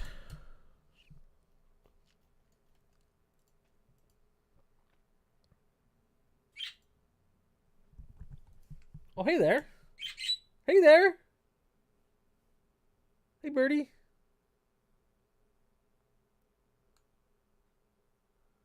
Just staring at me from the cage. Story of Narco Queen. What is this? So this TikToker, you aren't ready for this one. So this is Sabrina, a nice beauty influencer from Chile. She posts beauty tutorials, dance videos, stuff like that. And she's on TikTok for about a year and she builds up kind of a small following. And one day, suddenly, she just stops posting. Just disappeared. About 3 months later, she starts making TikToks again, from prison. So why is she in prison? Actually, let me start over. So this is Sabrina, a nice beauty influencer from Chile, also known as Narco Queen. And they call her Narco Queen because she's the leader of a small drug trafficking gang along with her brothers. The gang isn't huge, but they have cartel connections. And like most gangs, they have territorial beef with other rival gangs in the area. And they exchange a lot of pum-pum fire. Like, lots of it. And the neighborhood residents hate it. So much so that they record videos. Is he doing AI generated imagery now? I can't scroll back in. But they don't report any of this to the police because Narco Queen and her gang would threaten them. And they're kind of a scary bunch. Now, Chilean police, they recognize this problem. And at some point, they have a... So this TikToker, you aren't ready. Okay, so we're... he's doing the thing, like, I understand this now with people making shorts, having it link into the actual full video. But I'm finding it's not working that well. Like... I really don't like when they cut the video off directly. I like to have some kind of like conclusion at least while watching a short where there's some kind of like, yeah, there's something at least. Cause that's, yeah, the fact that he cuts it off short, he loops it. He loops the intro and then still cuts it off short, which kills me, absolutely kills me. OG Sim Nostalgia. Why is it not even playing? Let's do a refresh. Maybe I have too many windows open. Wait, there we go. Someone's gonna be good. Symmetra, support hero. I'm throwing down the teleporter. So you might be thinking, Flats, why is she putting a teleporter in the corner? Oh, it's simple. The other end is in the spawn room. Yeah, put the turrets on the teleporter. Yes. You're defending first point? Let me put a bunch of turrets on second point. This was the Symmetra that I grew up with. That I lived and loved. This is my first diamond character. Run off. Prompt on an ally. If they don't have shields, just press the 1 second cooldown. Here's 50 over shield. 1 second. 1 second. It's got 2 different modes. Which one should you? But you only put it down once. Yeah, so That's if someone the catches you off guard, if someone is flanking, auto aim, left click, sim. And once you've attached it to them, you don't need to be aiming at them to fire. So you should be jumping all around them. You should be running back and. I remember 2CP team would be getting totally messed up. I gotta fix the camera. A little bit delay on the camera. Team would be totally getting messed up, and I'd pick Sim. People would be like, "Why are you picking Sim?" And I'm like, "Watch, just walk on point, laser everybody down." Those are the good old days. Pick you off from a distance, a Zenyatta. That's gonna be trouble for you. You're back. Did they need to get a clip for this video? So they were like, hey, just stand still in the corner here. We'll pretend to like slowly peek out and kill you. That's going to be trouble for you. Your best engagements are... You could also pick up bodies with her beam. Fun fact. Yeah, I remember that. Right, though. The sim one's going to be Those good. Are good Symmetra, times. Okay, support let me hero. fix this camera quick. Throwing down the... Let me fix this camera real quick.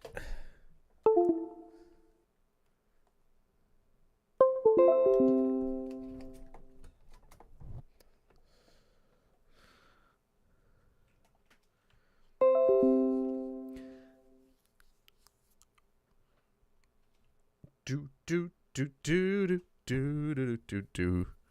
Come on, camera, connect. Oh, we're getting there. Come on, Arian. Come on, webcam. You know you can do this. While my webcam is rebooting, Gonna go pet the birdie? Hey, birdie. Hey. Oh, look. Okay, look. I'll bring some good food. Okay.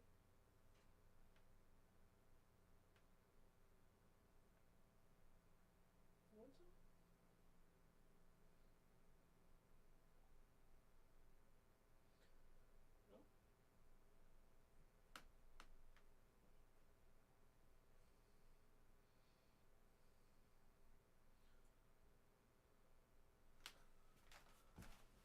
Okay, come on, camera.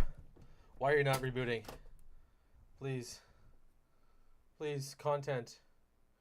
We need you. We need you. There it is. It should work. Hopefully. Fingers crossed. We're good to go. Welcome back. Me. Okay. Life could be a dream, shaboop, if I could take you up to paradise and above. And you could tell me I'm the only one that you love. Life could be a dream, sweetheart. Hello, hello again, shaboom, ba-doo-ba-day. Life could be a dream.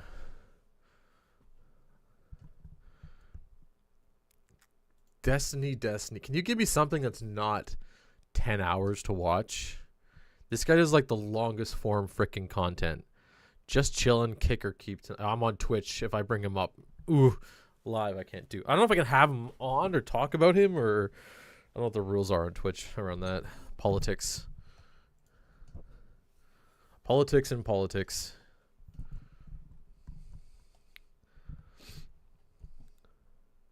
Flats of BlizzCon. What else do we have? We just go down shorts, do hundreds and thousands of shorts. There's just so many shorts. This is what your tongue says. This is what your tongue What says does your about tongue your say? health. Geographic tongue. If your tongue looks like a world map, don't worry. It's perfectly normal and nothing to worry about. You might have a hairy tongue if your tongue has a black, brown, or white furry coating. That is This gross. furry coating is just protein like on your hair. It can be normal and usually goes away if you brush or scrape your tongue. But if you can't scrape it off, it could be because of a viral infection and you should see your doctor. A strawberry red tongue could indicate scarlet fever or Kawasaki disease, a rare illness causing inflamed blood vessels all over the body, commoner in children.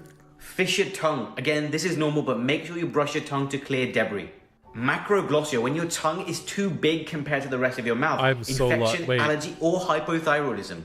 And creamy white patches could be a sign of thrush, a fungal infection.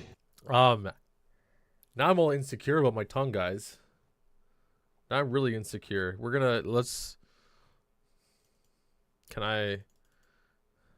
Is it gonna? No, it's not. I gotta manually Wait.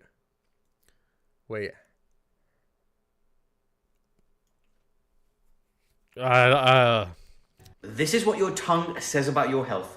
Geographic tongue. If your tongue looks like a world map, don't worry. It's perfectly normal and nothing. All right. Alright, so we have a $300 mango this time. $300? We went to Japan, we find the best mango in the world. So is that what they call the son of the egg? Egg of the sun. Egg of the sun. Oh, it's the same thing, right? A little origami comes with it, flying to the sun. Can we just try it? The egg of the sun, and the sun is moving. It's not the sun though, this is the egg. Oh, the egg. Wow. The egg. $300 mango tastes like peach. It looks delicious, and the thing with like fruits and stuff that are extremely expensive, the amount of work you have to put in to make a significantly higher quality fruit is so much more that, like, yeah, $300. The price of fruits go up exponentially the higher quality of the fruit.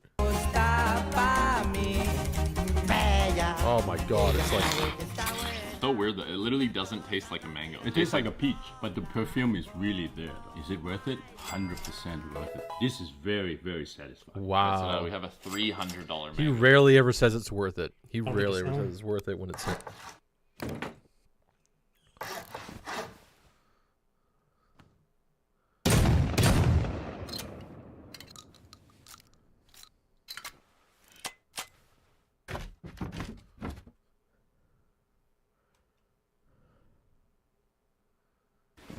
Suspense is killing me. So he's snuck into...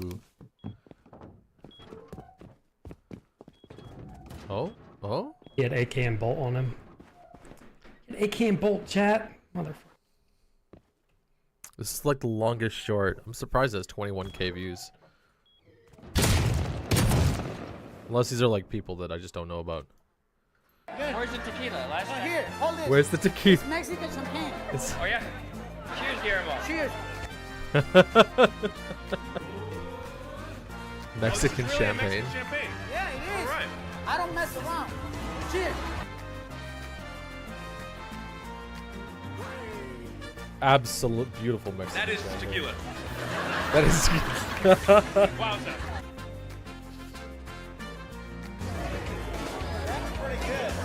Yummy. How do you like it? Woo! Hey, I wanna. Oh, this tequila. Totally told him that was like actually Mexican. Mexican, what's it called? You want another one? Yeah, why not? Mexican. Wow. Champagne. Wow. Good. Where's the tequila? Last time. Here, hold this. It's Mexican champagne. Oh yeah. Late Night Talks. Is he? I think this is actually his YouTube channel. Let's take a look. Or is this like a stolen content? This might be a stolen content YouTube channel. Margot Robbie and David Blaine's mind-blowing... Yeah, it's one of those low effort, pump famous people out photos and images YouTube channel.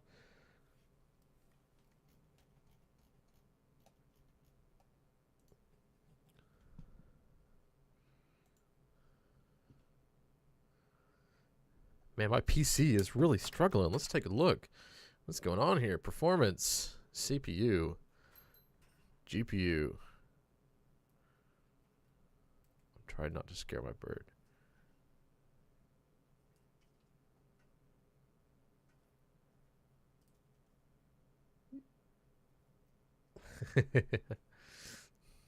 All right. Details, users, startup. Okay. Succumb to your cravings. 6.6 It's okay to million succumb views. to your cravings. I'm a huge believer that your body's cravings tell you what it needs, and of course, it's not good to develop bad habits of opening up a bag of hot Cheetos in the middle of the night, falling asleep with sticky bright red fingers in bed. Coming from personal experience after a bad breakup, but it happens, and that's okay. We've all heard this before, but the first step to having a healthy relationship with food is uncategorizing good versus bad food. Like all things in life, everything is a balance, and there's no reason to feel guilty. I used to look at food as numbers, and it sucked. It even got to a point where I stopped hanging out with friends for the fear of not being able to weigh the food in restaurants. But food should not be measured in quantitative energy, but qualitatively in how it affects our body. You can also train your body to start craving healthier, nutritionally balanced food, incorporate seasonal and local produce, and you'll find yourself really craving food that's both good for your soul and body, like this shabu shabu. Ew, I sound way too eat, pray, lovey-dovey, but the point is, it's okay to succumb to your cravings. I'm a huge believer that your body's... I love the raw meats inside soups. It's always excellent. I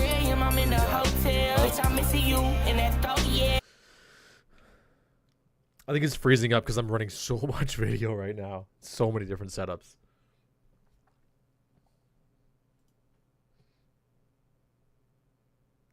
You create a mobility god risk of rain 2. What else do we have?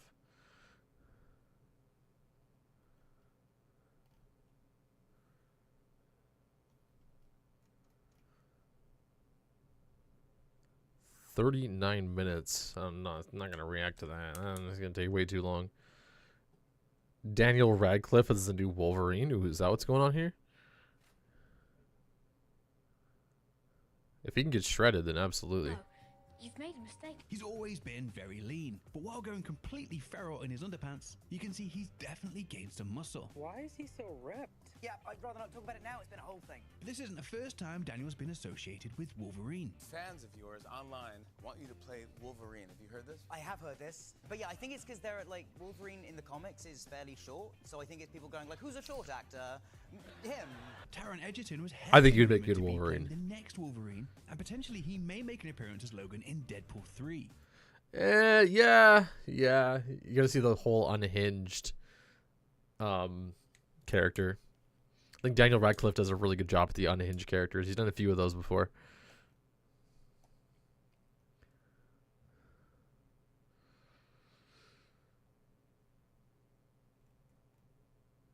Most polite Jamie, pull that up. Let's take a look. Yeah. What is the quote? He said that Hollywood's run by pedophiles or something. Like, I found the Reddit page where it was put up. And God damn, they got me. Glad I asked you. Hey, you want to see something real creepy? Can you, Jamie? May I ask you to look something up? Sure. Look up the.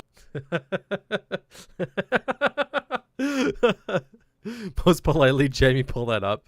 To be honest, having a person you can fact check and pull stuff up on the fly on a podcast is a genius idea, and it should become an industry standard. This makes the flow of conversation much better. I'm actually thinking about that. I think it would be nice to have somebody here while I'm doing this too, to actually take a look, and we'll do segments and chats, and then that person actually gets to like pull things up on my feed for me, because that, like, I don't know, we'll play with it a little bit, but it's always nice to have somebody like parallel look things up for you, because the results that they find may be totally different than what you find. How not to plagiarize in a minute. Let's take a look.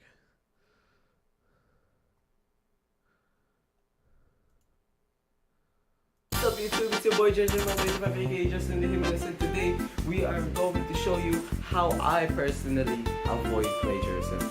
Let's go! Quotation is one of my go-through ways to avoid plagiarism because it's just easy to quote somebody and just directly copy and paste what they said. Magandang hapon sa inyo. Bago ko simulan ng aking talumpati ay nais kong ipahayag sa inyo ang isang kasabihan ni Sun Tzu. Kanyang sinabi na, the wise warrior avoids the battle. At sa araw na ito, iwasan ko ang valedictorian speech. Look how easy it is. And even if you're not directly quoting somebody, it's just better to paraphrase and also mention them somewhere in your reference list or your source lists below. Not like this guy being a dumbass. You're dumb. And in all honesty, please do not plagiarize because plagiarism is a crime and lawbreakers are cringe 100%. Alright, I'll see you in the next video. Thanks for watching, by the way. See you! This is a little bit of a... So here's the thing. Okay, I think this is a hilarious video in terms of editing. Who knows how he's going to think about me uploading the reaction of it. We'll have to see. I don't know if you know what the word plagiarizing means. I would definitely question, or definitely take a few seconds to look. But I actually think this guy's like video editing. This is like YouTube style 100%. If he wants to go with like a YouTube content creation anyway, he's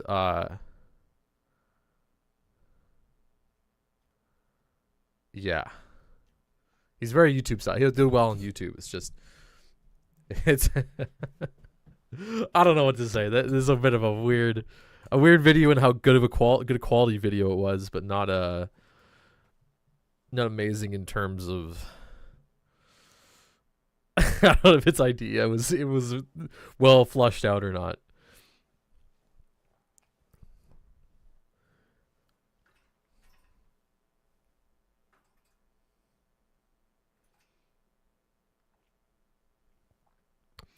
Right now, the bird is trying to figure out how to get the food without going outside of the cage. And I set it so that she has to come outside the cage to grab the food. You gotta be brave. You just gotta be brave and come out and eat. You'll do it eventually. I wish you guys... I should have like a second camera. Huh? Hey, little guy.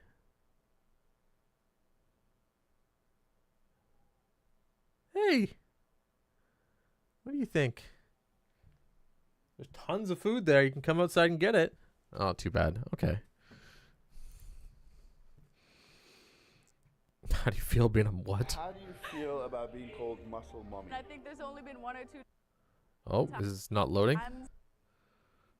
Let's try that again. How do you feel about being called muscle mommy? I think there's only been 1 or 2 times in person I've been like, whoa, this is like really an interesting interaction I'm having right now. But like, That's what they're going for. overall. What would you tell 16-year-old Patty? It's okay to feel kind of uncomfortable in your body right now. Your body is changing and everybody's body is changing. And just focus on overall health. Oh, we're gonna put some wholesome advice. Way, but I'm only Some 16. super wholesome advice. Lean beef patty your legal name? It is on my birth certificate, yes. What got you into fitness? I did gymnastics before that, and then when I quit, I asked my dad to take me to the gym, and I've been going ever since.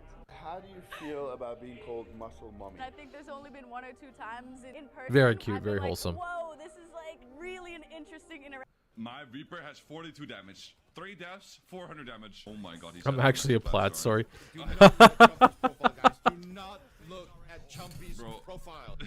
Oh my god, I'm uninstalling this game for good. Bro, Blizzard is actively killing its own game. Oh my god! He's actually plat. How the f am I in this game of plat? He's actually plat. My Reaper has 42 damage, 3 deaths, 400. 42.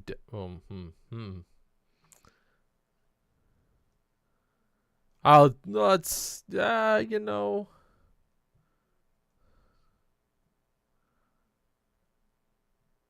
Tom Segura. Joey's bad habits. He was about shitting in the shower. He's like, yeah, it was great. I did it all the time. I was like, you shit in the shower? And he's like, yeah. He goes, and then he's like, if it's like a log, I just shit and then I just toss it to the toilet. And I was like, come on. He said that. I go, did you stop? That's so fucking revolting. He goes, he's like, I had to. I go, why? He goes, my wife saw me do it one time and she said, no more of that. My wife saw me do it. Imagine walking in on someone with shit in their hand, like, I can explain. Shit. Joey told Into me the one time that he was about shit Oh in the my. shower. Okay. Okay. No. No. No. Joey told me one No. time No. that, he was about. Not dealing with that. Chinese walk training for beginners. What is this? 38 seconds. If this is gonna be a meme, or either this is gonna be a meme, or this is gonna be like incredibly educational.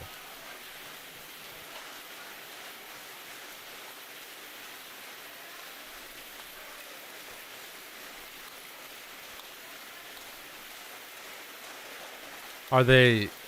Is it just water?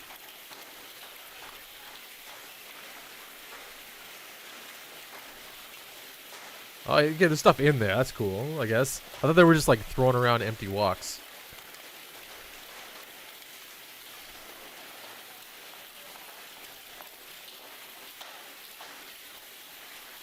The guy at the end is having a blast. He's wait, did you see him flip it? Wait. Why is my PC freezing up? What's going on here? You see the flip at the end? That's hilarious. The strength it takes to hold a chef's wok with one hand is already great. And to toss it for hours in a restaurant. I wonder. Let's take a look. Let's do some quick performance changes here. System idle process. Irian, let's below normal. Change priority. We're going to close all of our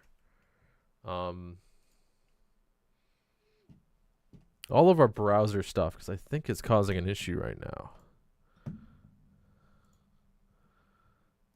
with speeds.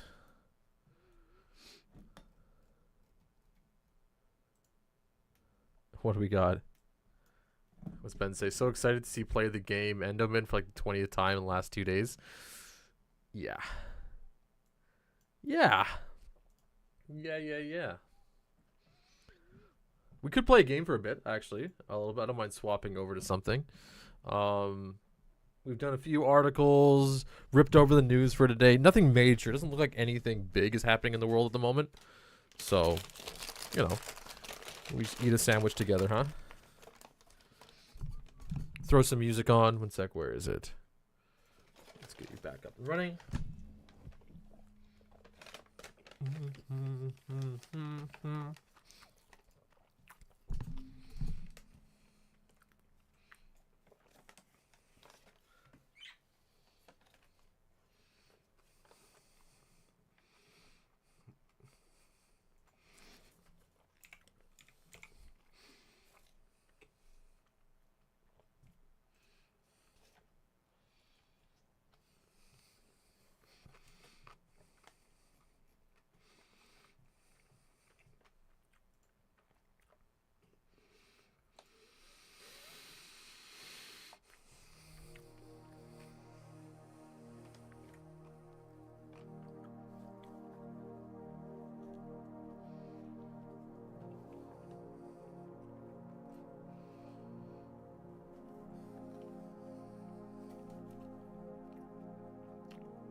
You can tell this is like a cheaply AI generated image in the background here. When was this uploaded? 10 months ago. Yeah.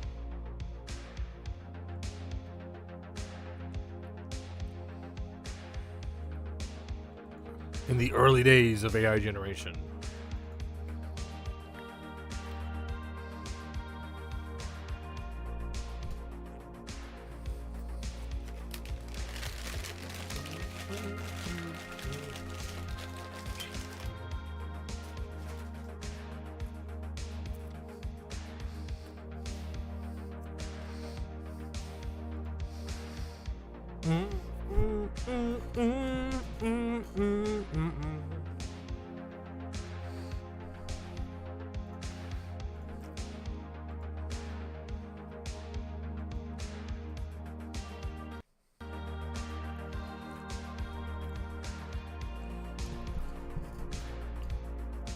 I think my video encoder's struggling just a little bit. Do.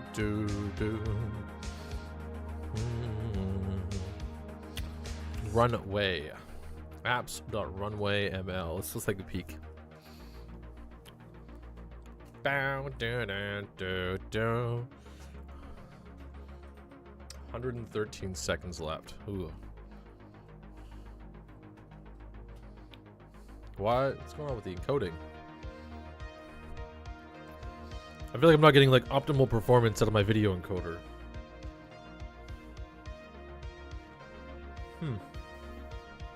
Whatever. Let's take a look.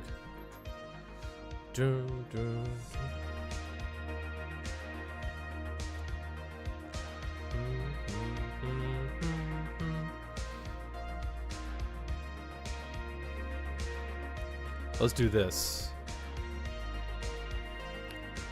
Flying camera motion, image description.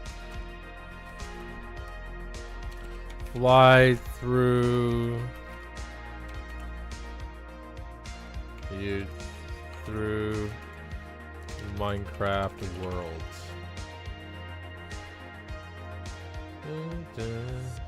What? Go throughout Minecraft world. Generate. Let's see what it comes up with. Do.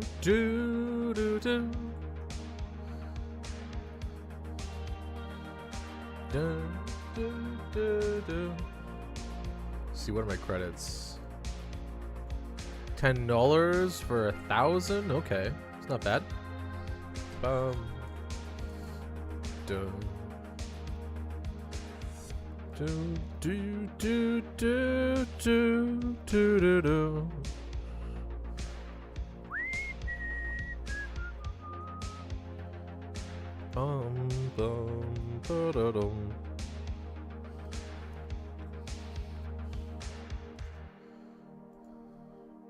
System of a Down aerials. I'll get copyright struck for that one for sure.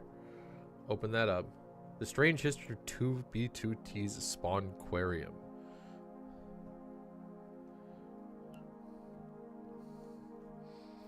Oh, I think I need to run a bathroom again, guys. Let's take a look what it says. Ooh.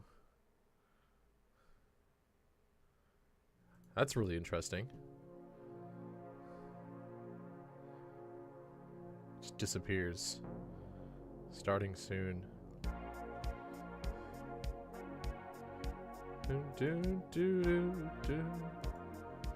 Alright, we'll extend this for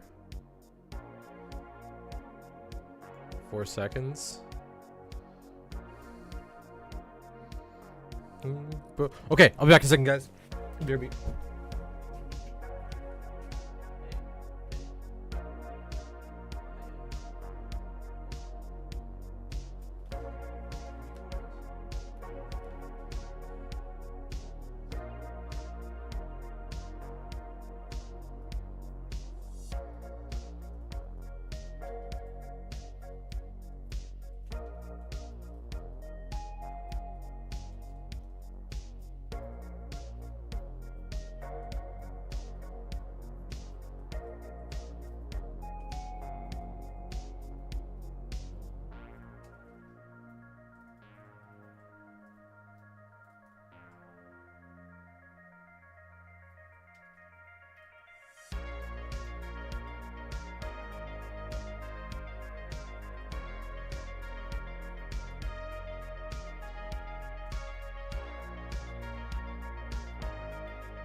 All right.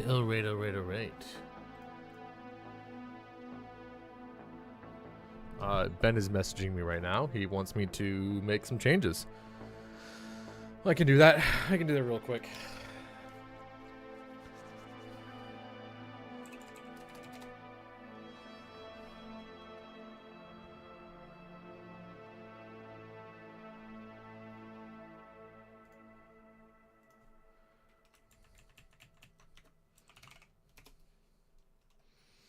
We're going to switch it to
do you do.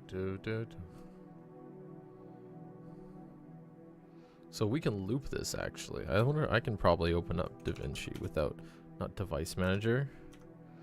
D.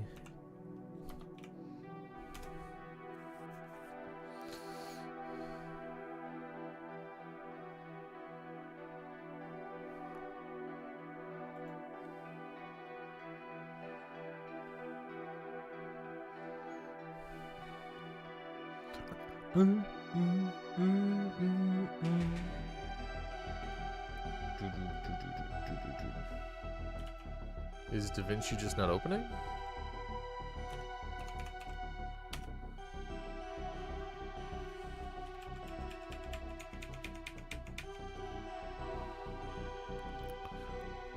Which means it'll probably open up in a small bit. You know, streams, it is what it is. It does how it does.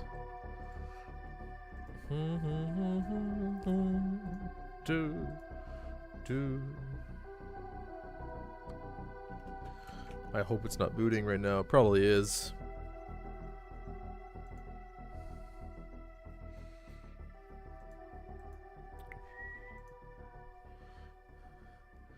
So Firefox, man, Firefox is just gobbles up all that RAM. How's it going, Howl?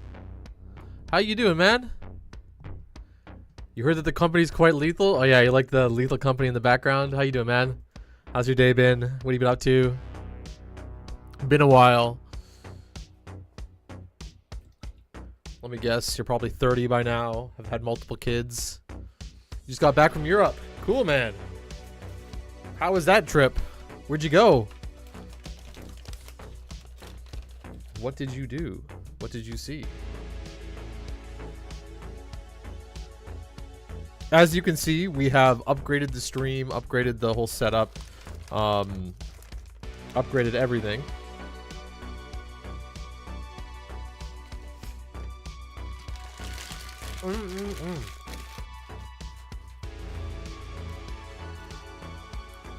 And slowly getting into actually professionally streaming. France and the UK.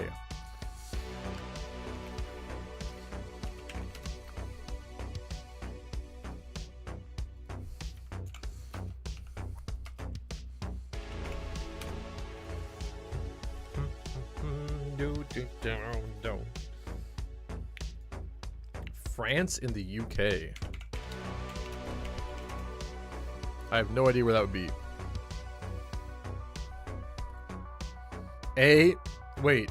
Or do you mean just France? You mean France in Europe? Is that what you're asking or saying?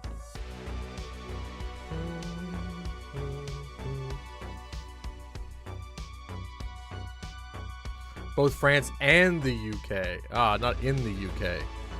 Lisdexia, I feel it.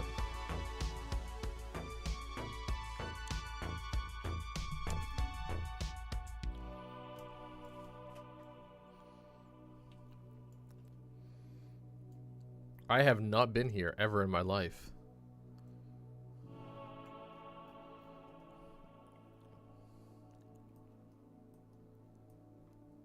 Something is really causing my machine to chug. And how was that? Was it for family, friends, fun, school?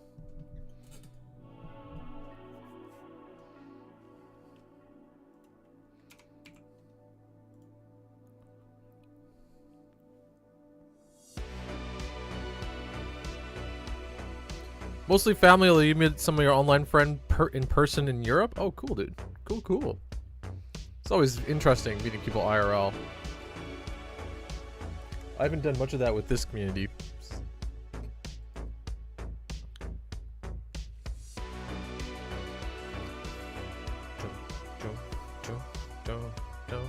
This is a cool starting soon intro video.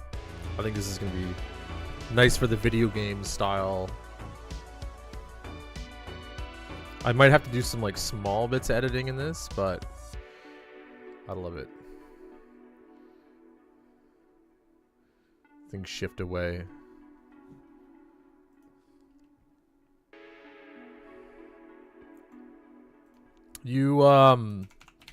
I'm sure you've seen this already. You know, I'll pull up Minecraft too. The stream might chug out a little bit here, guys. Yeah, you can see the cameras already not liking me doing this.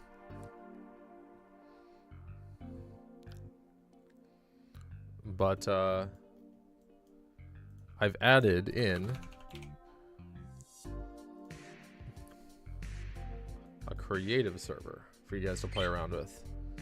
And we're slowly into restoring the PvP server, which I think, Ben, that's what you guys are on right now, right? That's what you guys are doing.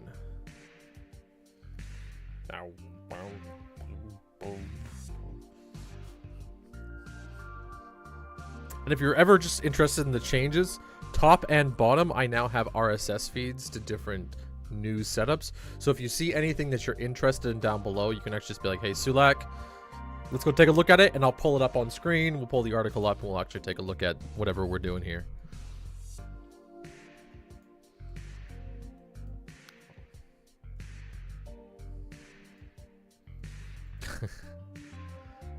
I have the green bleeding out into the rest of everything else.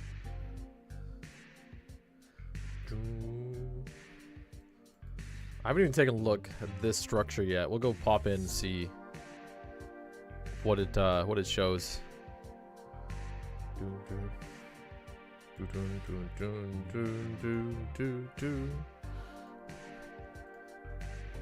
What are these gamers doing right now?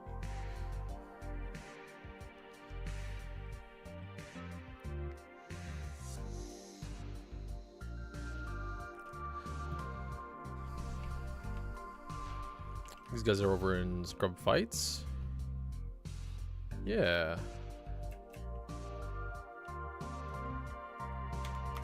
Hello.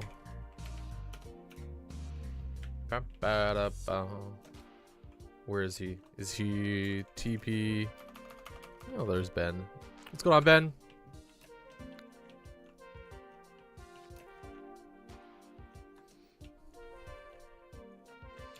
What are you working on?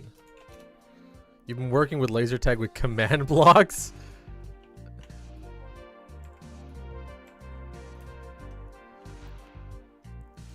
Very interesting. Get red.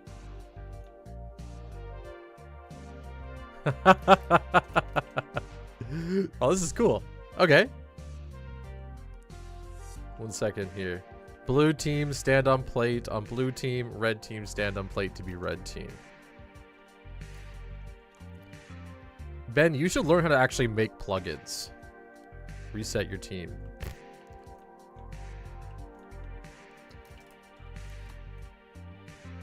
I'm not sure if you're watching on stream.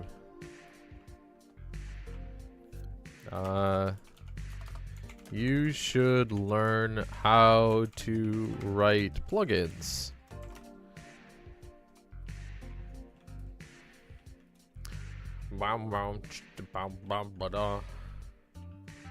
In order to play, you need an even people number 4 and 8 contact.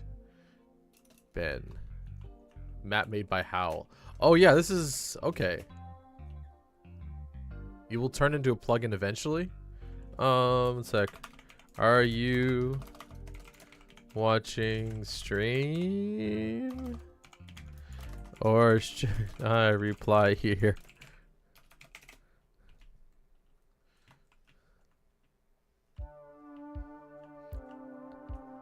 Oh, you're not. What the heck? What the heck? He's not. All good.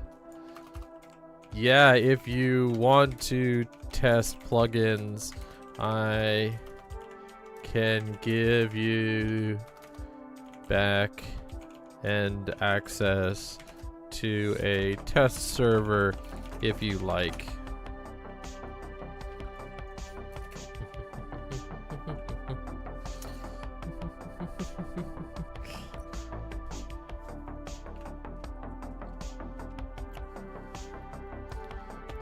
But to make them, you dev them with a local instance.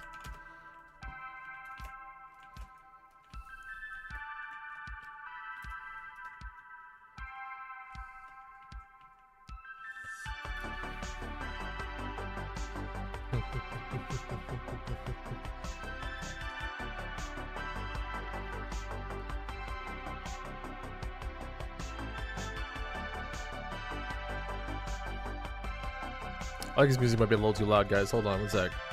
Let's put this down. It's good. It's good music. But why is it so loud? That is the question. Oh my. There we go. That's a little nicer. Okay, I want to go take a look at the creative server too and see what's happening over there.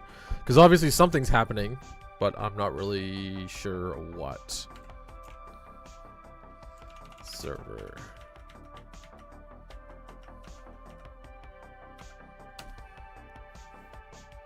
Oh. Well, I guess I'm inside Toil's properties, so it makes sense. Weather clear.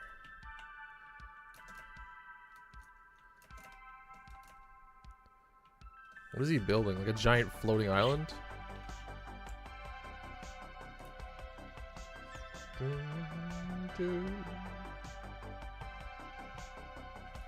Then RG, is there an RG? No, there's not. I wonder if I can set the world stuff. Hey! Yeah? Yeah? What's going on? Oh. What's in the middle?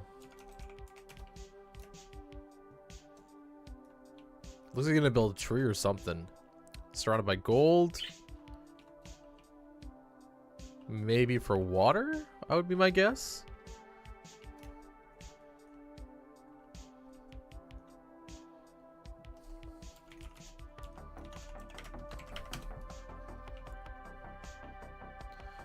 I actually wanted to take a look. While we're here, let's take a peek and see what's going with citizens.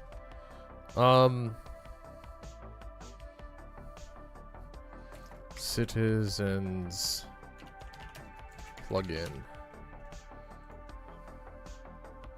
Because this was having issues for a while.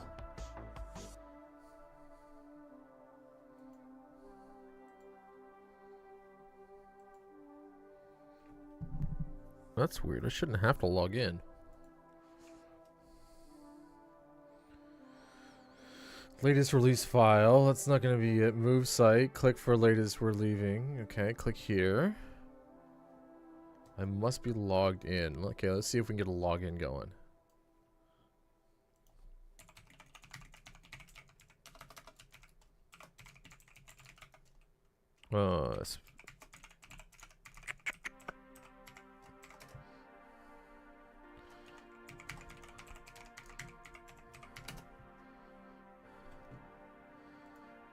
Yesterday at 8:42, category premium. What?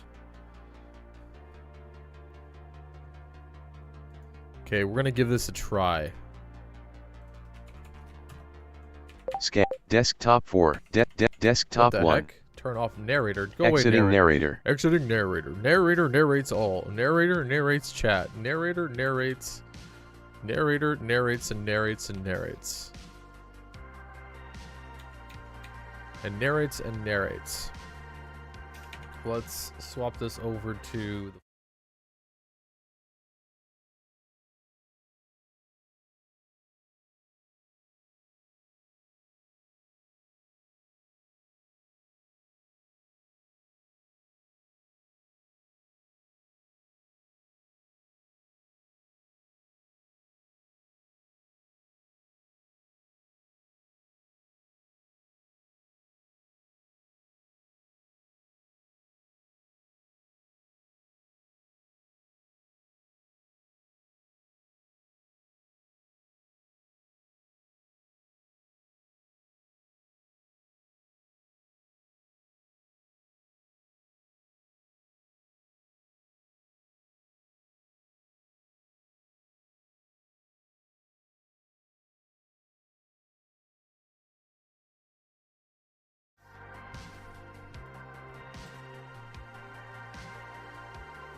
booting up.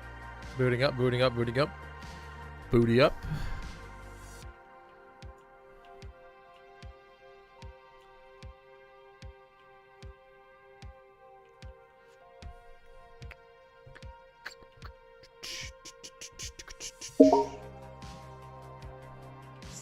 That was, oh, that's the Windows Gaming. Come on, let me in. All ready to okay, what am I doing? There we go. There we go. And DPA spawn. And none of the NPCs work still. Very frustrating. What's going on here? Invisible armor stands. For something.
pull the Discord up.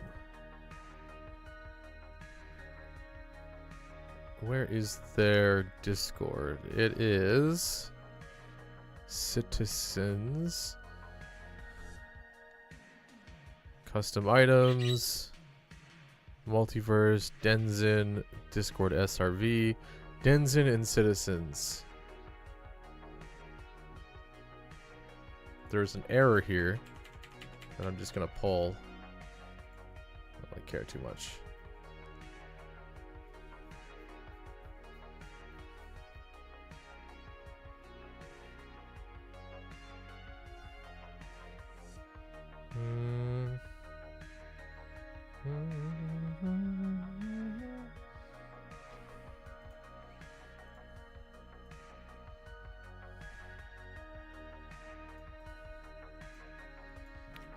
Let's see if this works.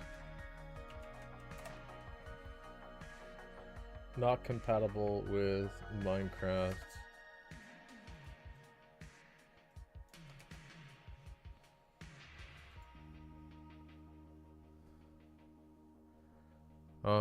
What is this? You found a error problem. It's not compatible with Minecraft. Trying disabling. Log check. Patch versions. Update to 20.02. Install the latest version. Update Minecraft version.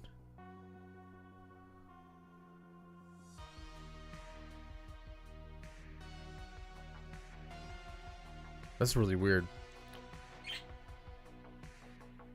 See, that's the guy that's going pissed. Tab and real scoreboard.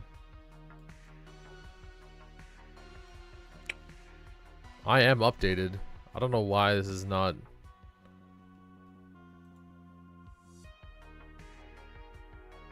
Anyone know what this means?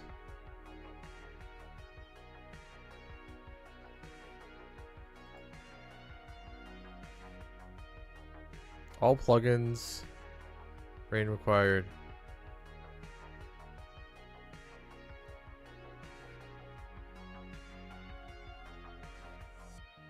Decided to get an older version. Oh, okay. Looks like there's a large update or something in here.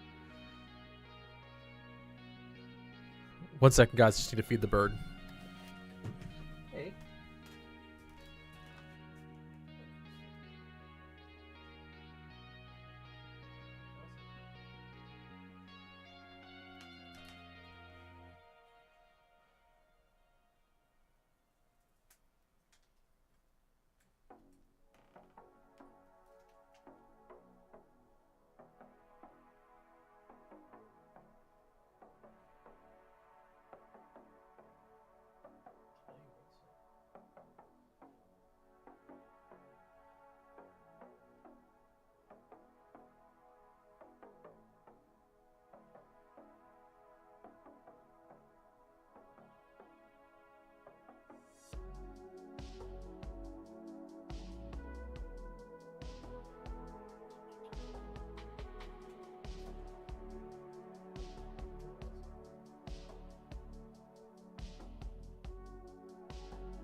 All right.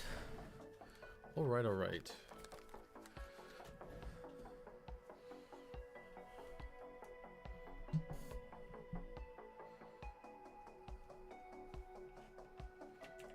I do have to take a moment here and actually like update the full server setup. 1 second, guys.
Alright, let's take a look and see if I've fixed the issue or not.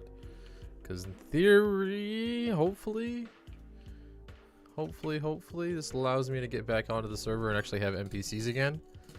Because it's incredibly annoying that we don't have NPCs.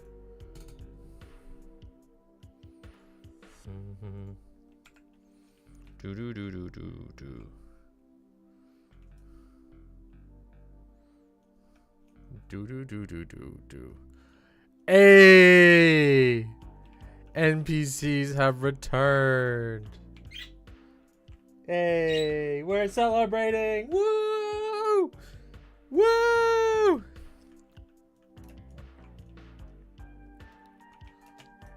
Let's do a little post for the Discord.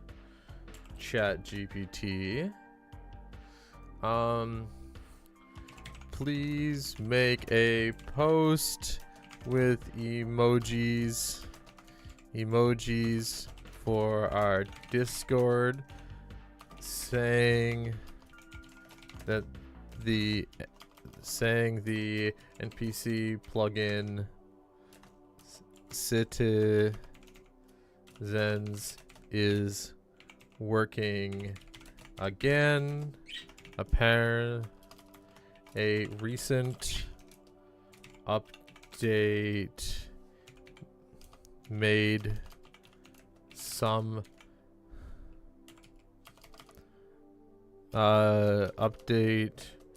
broke some backwards compatibility.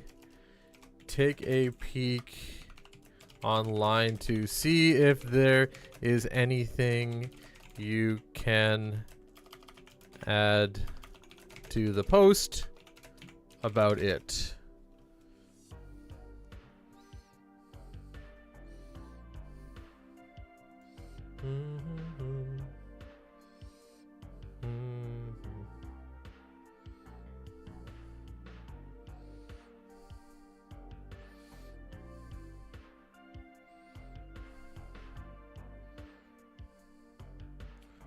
Additional feature support.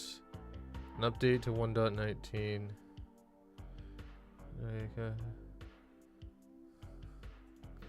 No, we'll just get rid of this. A recent update. All the citizen NPCs are up to date. Hey, can you get op on the PvP server? Not op. We can give you some, like, what do you want to do? That's the big thing. What do you want to do with it? I can give you powers based on whatever.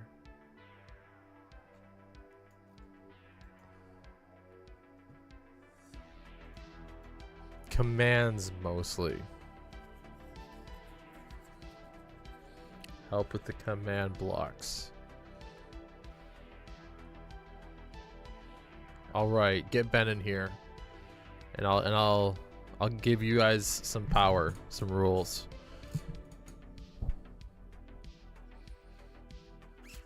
Get Ben to say something in chat, and we'll go over a few little things here. Oh, it says.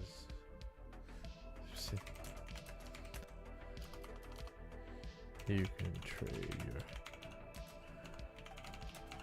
Let's don't have the chance now.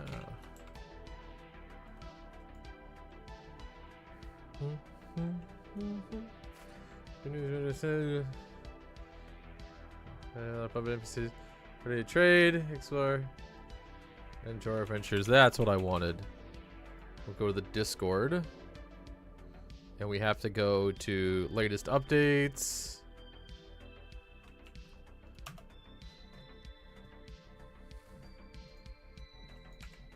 Do. Oh my god, the frame rates. Server. Scrub scraps.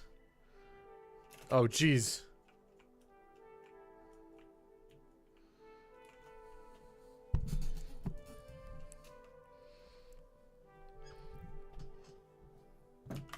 Howl needs you in chat.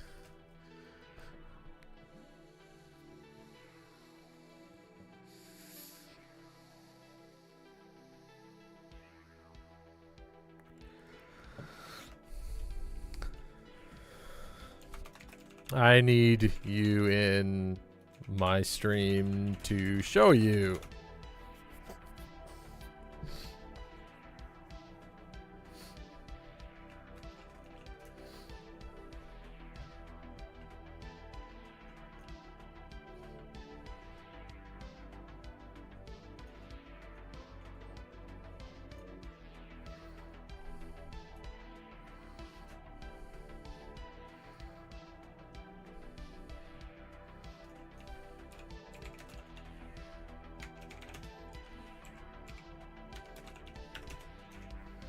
Or maybe, let's take a look. Hey, Ben. So, we have two groups. We've got crafters, and we've got watchers. Okay? I don't know if Hal's there either, but I've rebuilt the entire system since we had the major crash. Okay? Master crafters get a whack ton of perms. What I should do, let's do teleport to player, permission, Minecraft. You don't have watcher anymore? Yes, exactly. You don't have watcher anymore. We had a huge crash, a huge server mess up, and and it required me rebuilding everything. Minecraft. How do I allow players on my server? But I want permission. Give me permission. Permission. No, that's not it. Oh, the zombie groan doesn't work here. I'm sorry, Ben. I don't think it does. Can I refund you that?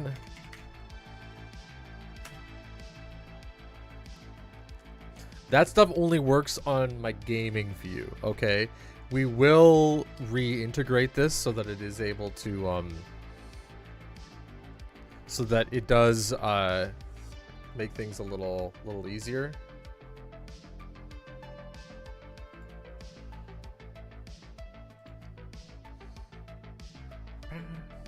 Can I just refund? I can report reward redemption. I cannot immediately undo that, unfortunately. Anyways. So, Mr. Halshadow. Here's what we're gonna do. I'm gonna add you as a master crafter to the PvP server. Okay, so I have to do parent. It's me, the Shalhadow, exactly. Master crafter. Okay. And what we do is we go to context. I'm gonna add you as a server. Add you as a server. And add it to Scrub Scraps. So now when you're in Scrub Scraps, you should have the Master Crafter ability, which is all the world edit perms. So if I go to Apprentice Crafter, you should have all the basic world edits, crafters, all the standard move, whatever. And here is the Master Crafters. Can you / game mode? Is that allowing you to do that or not?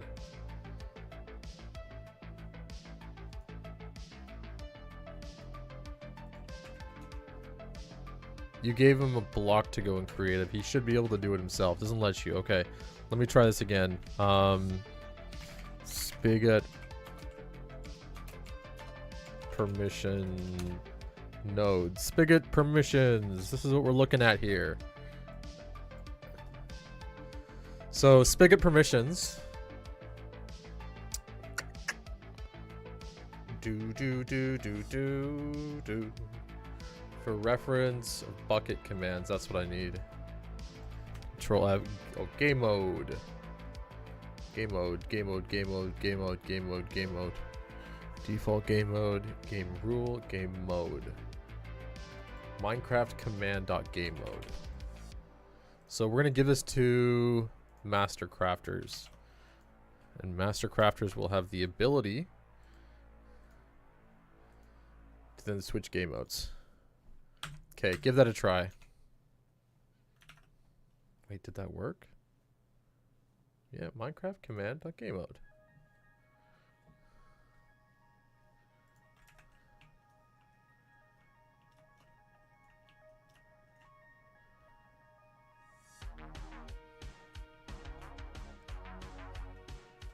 Doesn't work. Uh-oh. Switch servers. So swap out. / server back to the lobby and then / server over.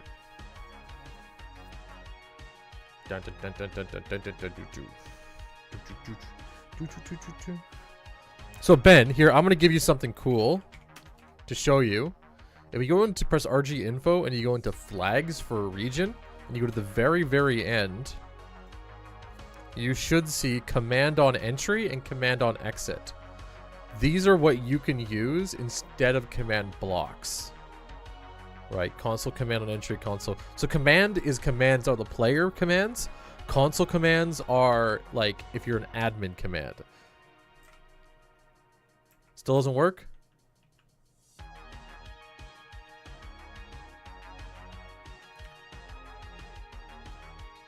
Let me retry. Let me reload this. / /LPB editor.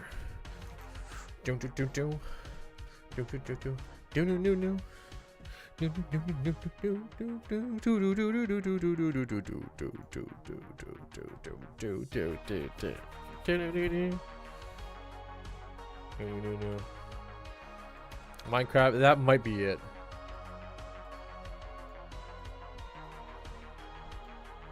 Minecraft command game mode, and then apply. There we go. Now give that a try. Shalhatto. Slash that game mode. Or press F3 or F4 was it? F5? F2? F something? I can't remember which one it was.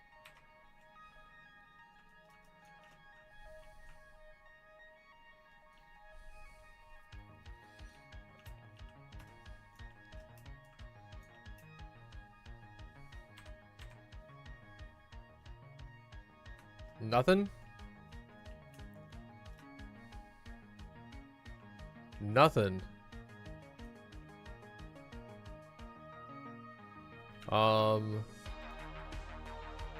Minecraft command game mode. Permissions default. Operators.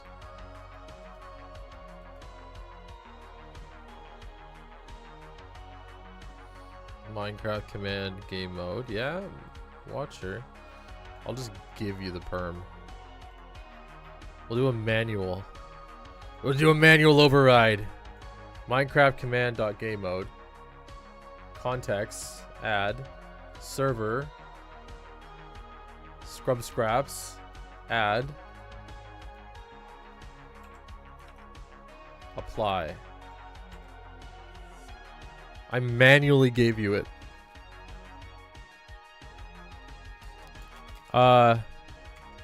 If that doesn't work, then block is fine for now. So Ben, you can also do like, oh, why isn't this updating at all? My desktop just froze. There we go.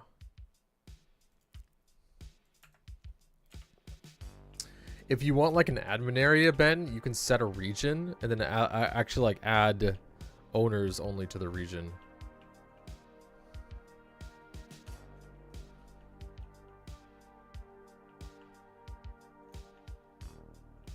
Make sense? But right now, I'll try / wand. Like I would say command block shouldn't be an issue.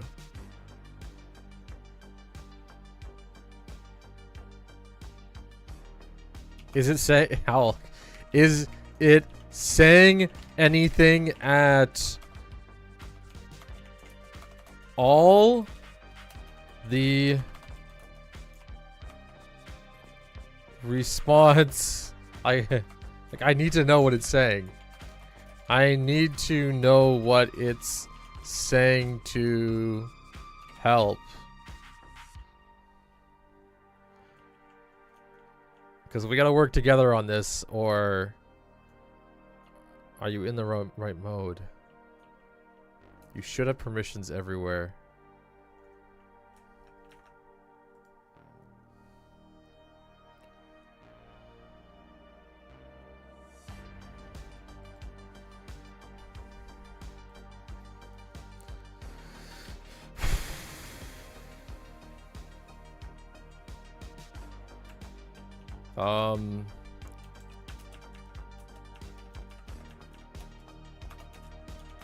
Try / wand now.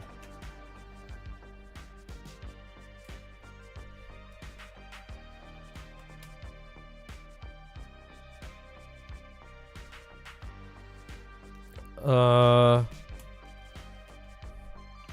don't know then. Yeah, I don't know how. I can't. We'll have to do this on a dedicated day to do bug testing and setups and stuff like that. I don't really want to do this midstream. Let's just stop and do perms and everything like that.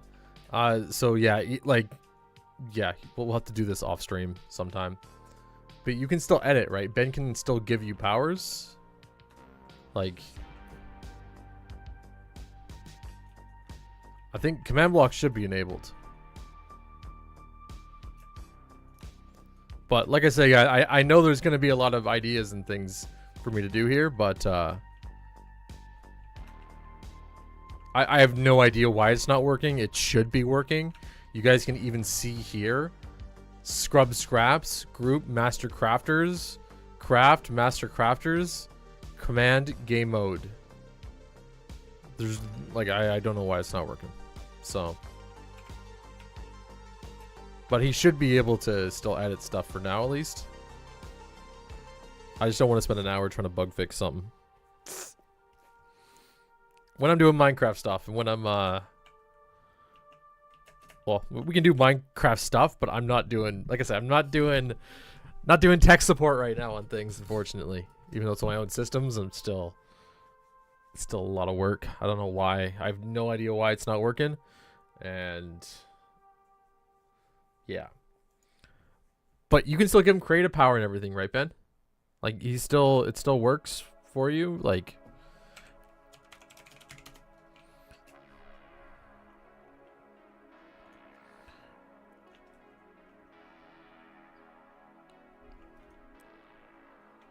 it should work just fine. Like you should still be able to edit things. Sadly, you need to do the command block code, which won't work, but it's all good. Yeah, I'm always a little hesitant. So, command blocks are not something that normally I want to give out to people in general. There's a lot of stuff you can do with command blocks. Ben only has op because he's been around every single day for like the past I don't know how long. So I have some level of trust that like he's gonna be here if something goes wrong, and I can at least ask him right away. So command blocks and stuff, like you can always test them offline, but testing them live on the server is a little bit rocky, right? And I like, if you're around a lot more, Hal, then I can definitely give you a little more levels of trust, but just about communication recently, right? So I have to be able to figure that out. I can't just like slash op you into my cluster. Well, I can technically, but I'm not, you know what I mean? Like, it's just not security wise and management and everything. It's not the way to do things. I just don't know why your perms are not working. It's so strange to me. It's so unusual that your perms aren't working here. Like maybe you just need to like disconnect and reconnect or something. But all of your perms are like, yeah.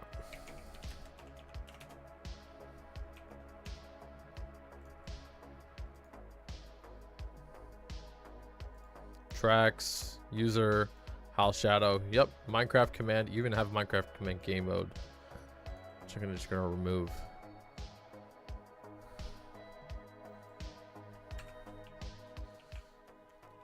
I get too caught up on it. I don't want to spend too much time on this right now.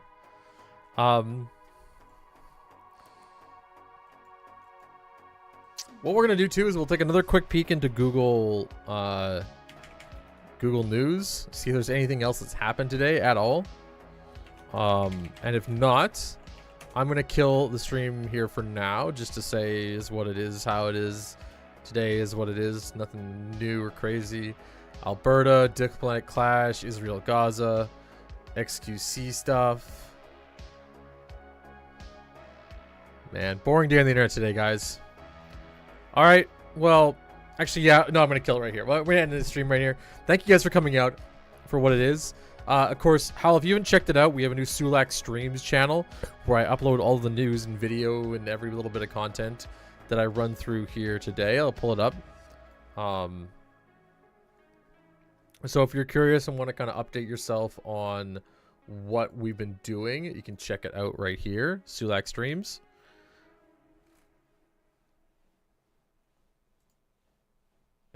Where's the account? My channel. Here we go. Other than that, it's been another Monday, slow news day, slow everything day. Thanks for coming out. Glad to see you back, Howell. I will see you guys. Actually, let's raid out to somebody. Why not? Let's just go to Twitch and raid out. Say hi. Who do we? Let's go.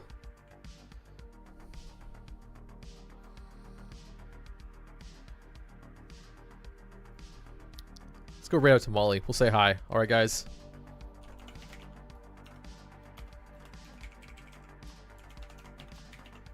Have a great one, everybody.